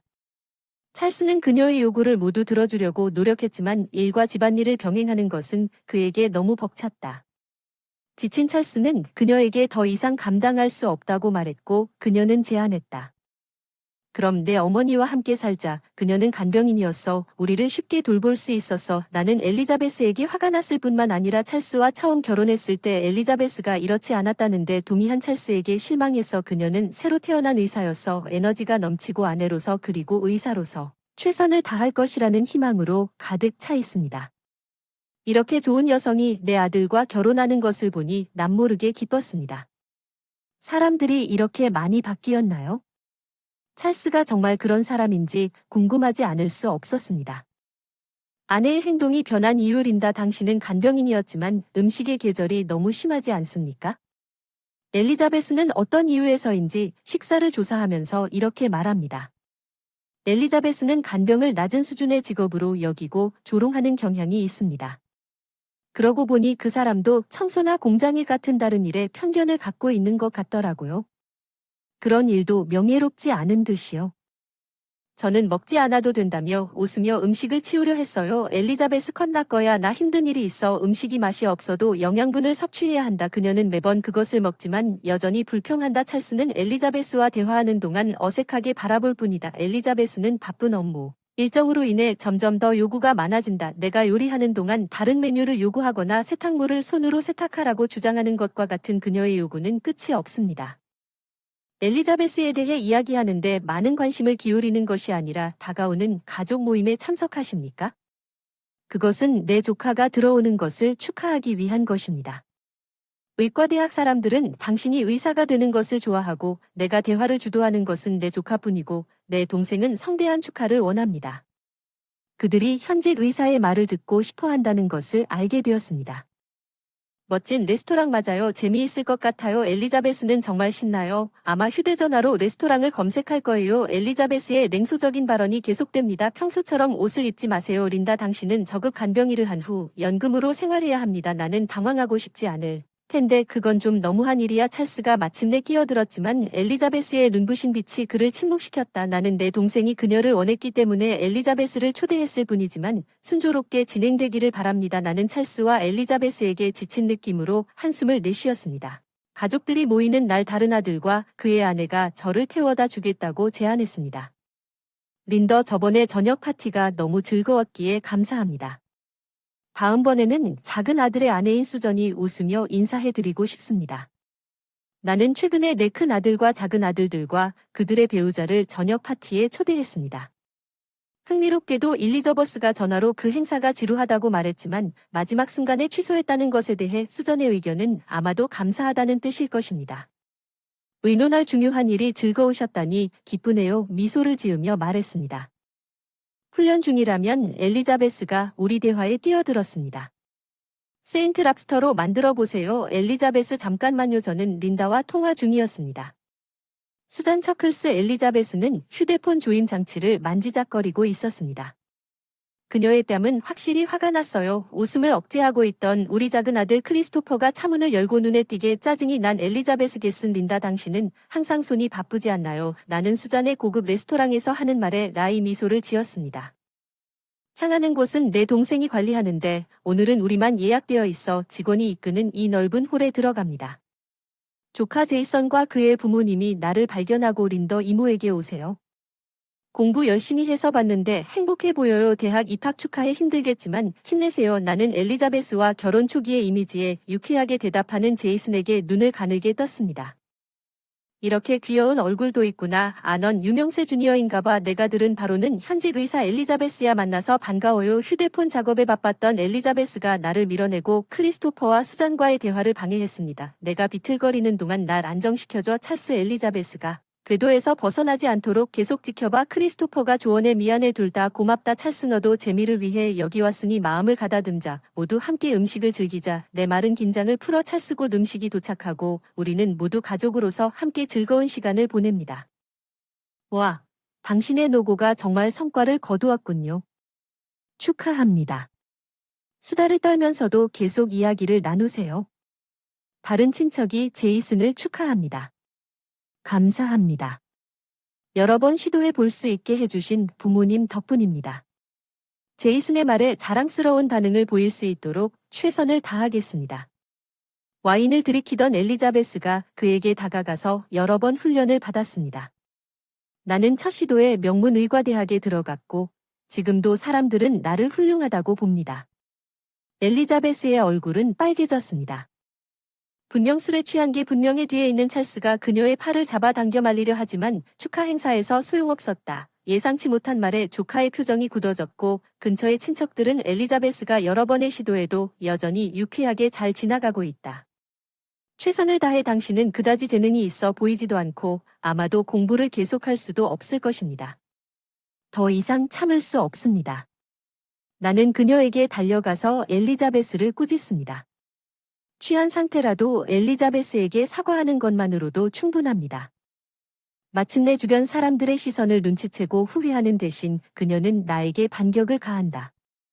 간병밖에 할 수 없는 린다가 의사에게 사과하라고 하는 것은 간병인이나 의사가 되는 것이 아니라 왜 넣어야 하는가? 다른 사람들은 왜 이해하지 못합니까? 열심히 일한 사람에게 말하는 것이 끔찍한 일입니다. 내 말이 술 덕분에 작은 아들의 가족과 다른 친척들의 동의에 대한 고개를 끄덕이는 엘리자베스의 벌써 빨개진 얼굴과 환한 표정이 합쳐져 빠르게 토마토를 닮았습니다. 순간 그녀는 근처 유리잔을 집어들고 그 내용물을 나에게 튀기려고 한다.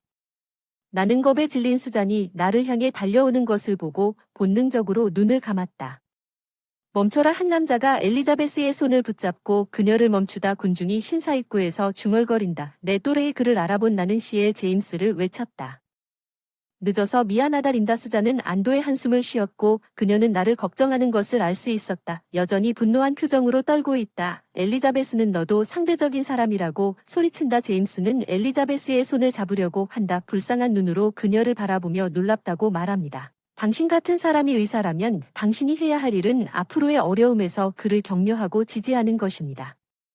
어색하게 다른 의사들과 내 조카를 위해 그런 불쾌한 행동을 자제해 주시겠어요? 주변 가족들은 어깨를 으쓱하고 크리스토퍼는 걱정하지 말라고 그를 격려합니다. 엘리자베스 저는 엄마와 재혼할 제임스입니다.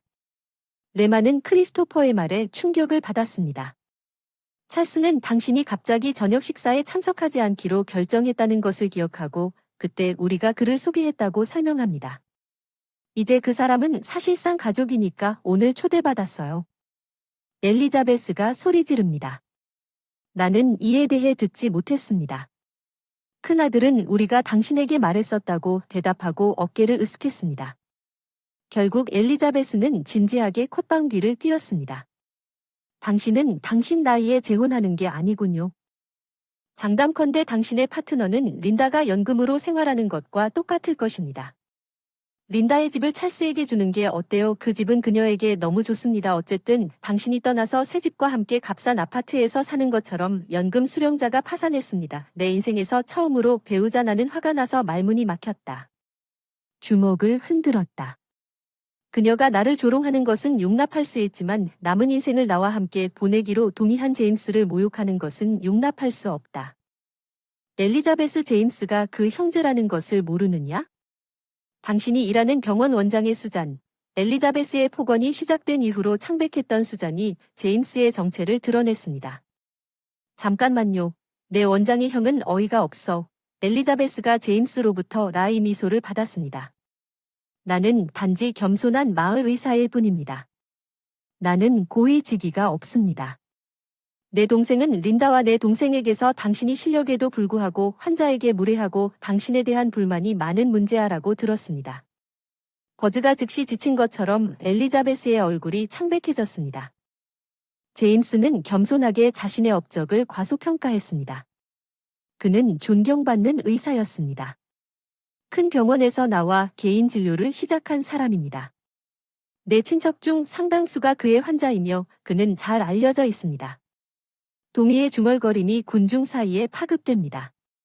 심지어 경멸이 섞인 웃음도 있습니다.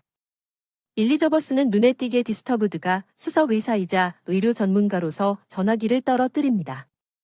그녀는 아마도 전화를 받는 모든 사람이 자신을 칭찬할 것이라고 생각했을 것입니다. 차얼지의 표정은 한 번에 즉시 어두워집니다. 오지 말았어야 했어. 그냥 평소처럼 데이트를 했어야 했는데 이후에 응원해줘. 알았어. 사랑스러운 엘리자베스의 메시지를 모두 받아보자. 엘리자베스의 메시지와 답변은 틀림없는 낭만적인 관계를 드러낸다. 바람 피우는 건 당연지사. 그녀가 항상 전화를 받고 있는 게 당연해. 나는 엘리자베스를 흘끗 쳐다본다. 얼굴 색이 완전히 빠져버렸어요. 빨간색에서 파란색으로 완전히 창백해지고 마침내 흰색이 되었어요. 누군가의 얼굴 색이 그렇게 짧은 시간에 이렇게 급격하게 변하는 걸 본 적도 없어요. 잠깐만요. 이혼 얘기는 잠깐만요. 우리가 여기서 할 일은 아니죠. 엘리자베스의 목소리가 찰스를 떨립니다. 부적절한 발언을 해서 모든 사람을 혼란에 빠뜨린 사람이라고 반박합니다. 저는 어쩔 수 없이 동의합니다. 이전에 찰스에게 물어본 적이 있습니다. 찰스가 아무리 차갑고 가혹하게 대우받았더라도 이혼에 대해 생각해 본 적이 있습니까? 그는 외부인의 관점에서 이혼에 대해 언급한 적이 없습니다. 사랑이었고 다른 건 아무것도 없었어. 엘리자베스의 휴대폰을 본 순간 남은 사랑은 모두 사라졌나 봐요. 결국 무너지고 엘리자베스는 눈물을 흘렸어요. 정말 미안해요. 모든 일에 대해 사과해요. 모든 게 다 용서해주세요. 그녀의 한심한 외침이 공중에 울려 퍼집니다. 그런 다음 원치 않는 엘리자베스는 자신이 의사이기 때문에 자신이 특별하다고 생각하면서 눈물을 흘리기 시작합니다. 남편 찰스보다 더 나은 사람을 만나서 끌려갔으며 모든 집안일과 문제를 찰스에게 밀고 싶었습니다. 애인과 즐거운 시간을 보낼 수 있도록 모든 변명. 내 입가에 메마른 미소가 스치는 것 같아요. 찰스는 전직으로 인해 자신의 행동이 달라졌다고 생각했지만 그게 아니었나요? 전직의 시기가 그녀가 바람을 피우기 시작한 시점과 일치했을 것입니다. 엘리자베스 팔 잡고 서게 해주세요. 엘리자베스 사과할 거면 행동으로 보여주세요. 나중에 얘기할게요. 더 이상 모두를 불편하게 하지 마세요. 제 말 듣고 엘리자베스는 그 자리에서 깊이 사과합니다. 만찬은 찰스를 마무리하고 나는 즉시 제이슨과 그의 가족들에게 사과하러 갔다. 둘째 아들과 그의 아내는 제임스와 함께 우리를 따라왔다. 내 남동생이기도 한 제이슨의 아버지는 분노했지만 제이슨은 오늘 웃으며 나에게 오만이 파멸로 이어진다는 것을 가르쳐 주었다. 나는 의사가 됩니다. 엘리자베스 제이슨의 부모님이 엘리자베스에게 화를 냈다고 말했던 것과 같은 실수를 하지 않도록 노력하겠습니다. 그러나 그녀를 말리려고 노력한 우리에게 감사합니다. 그들은 우리를 용서해 주었습니다. 그리고 당신의 재혼도 축하합니다. 당신은 항상 헌신해왔던 린다입니다. 간병의 당신은 당신의 가족과 다른 사람들에게 놀라운 사람이라는 것을 알고 있습니다. 제이슨의 말에 모든 행복이 있기를 바랍니다. 모두가 기억하고 제임스와 저는 친척들의 축복을 받았습니다. 엘리자베스는 배경에서 찡그린 채 눈부시게 빛났습니다. 우리 방향에서 찰스와의 이혼 논의가 다가오고 있습니다. 엘리자베스의 이혼은 불가피해 보입니다. 몇 달 후 내 큰아들이 리마 제임스와 이혼하고 우리가 함께 살고 있다는 사실이 밝혀졌습니다. 엘리자베스의 사건은 결혼한 남자와 함께 있었고 찰스와 연인의 아내가 주장한 손해배상은 아마도 게다가 엘리자베스는 나쁜 평판과 유부남과의 불륜으로 인해 의료면허를 잃었습니다. 나는 한때 그녀가 무시했던 직장에서 생계를 유지해야 할 것이라고 생각합니다. 저는 간병인으로 이 일을 계속합니다. 남편의 사립병원 병원저는 이 일을 정말 좋아합니다. 재혼 후 집이 지금은 크리스토퍼와 그의 아내 찰스가 살고 있습니다. 재산을 상속받을 예정이었던 그는 거절한 후 문제를 해결하는 문제라고 말하면서 나에게 약간의 돈을 건넸습니다.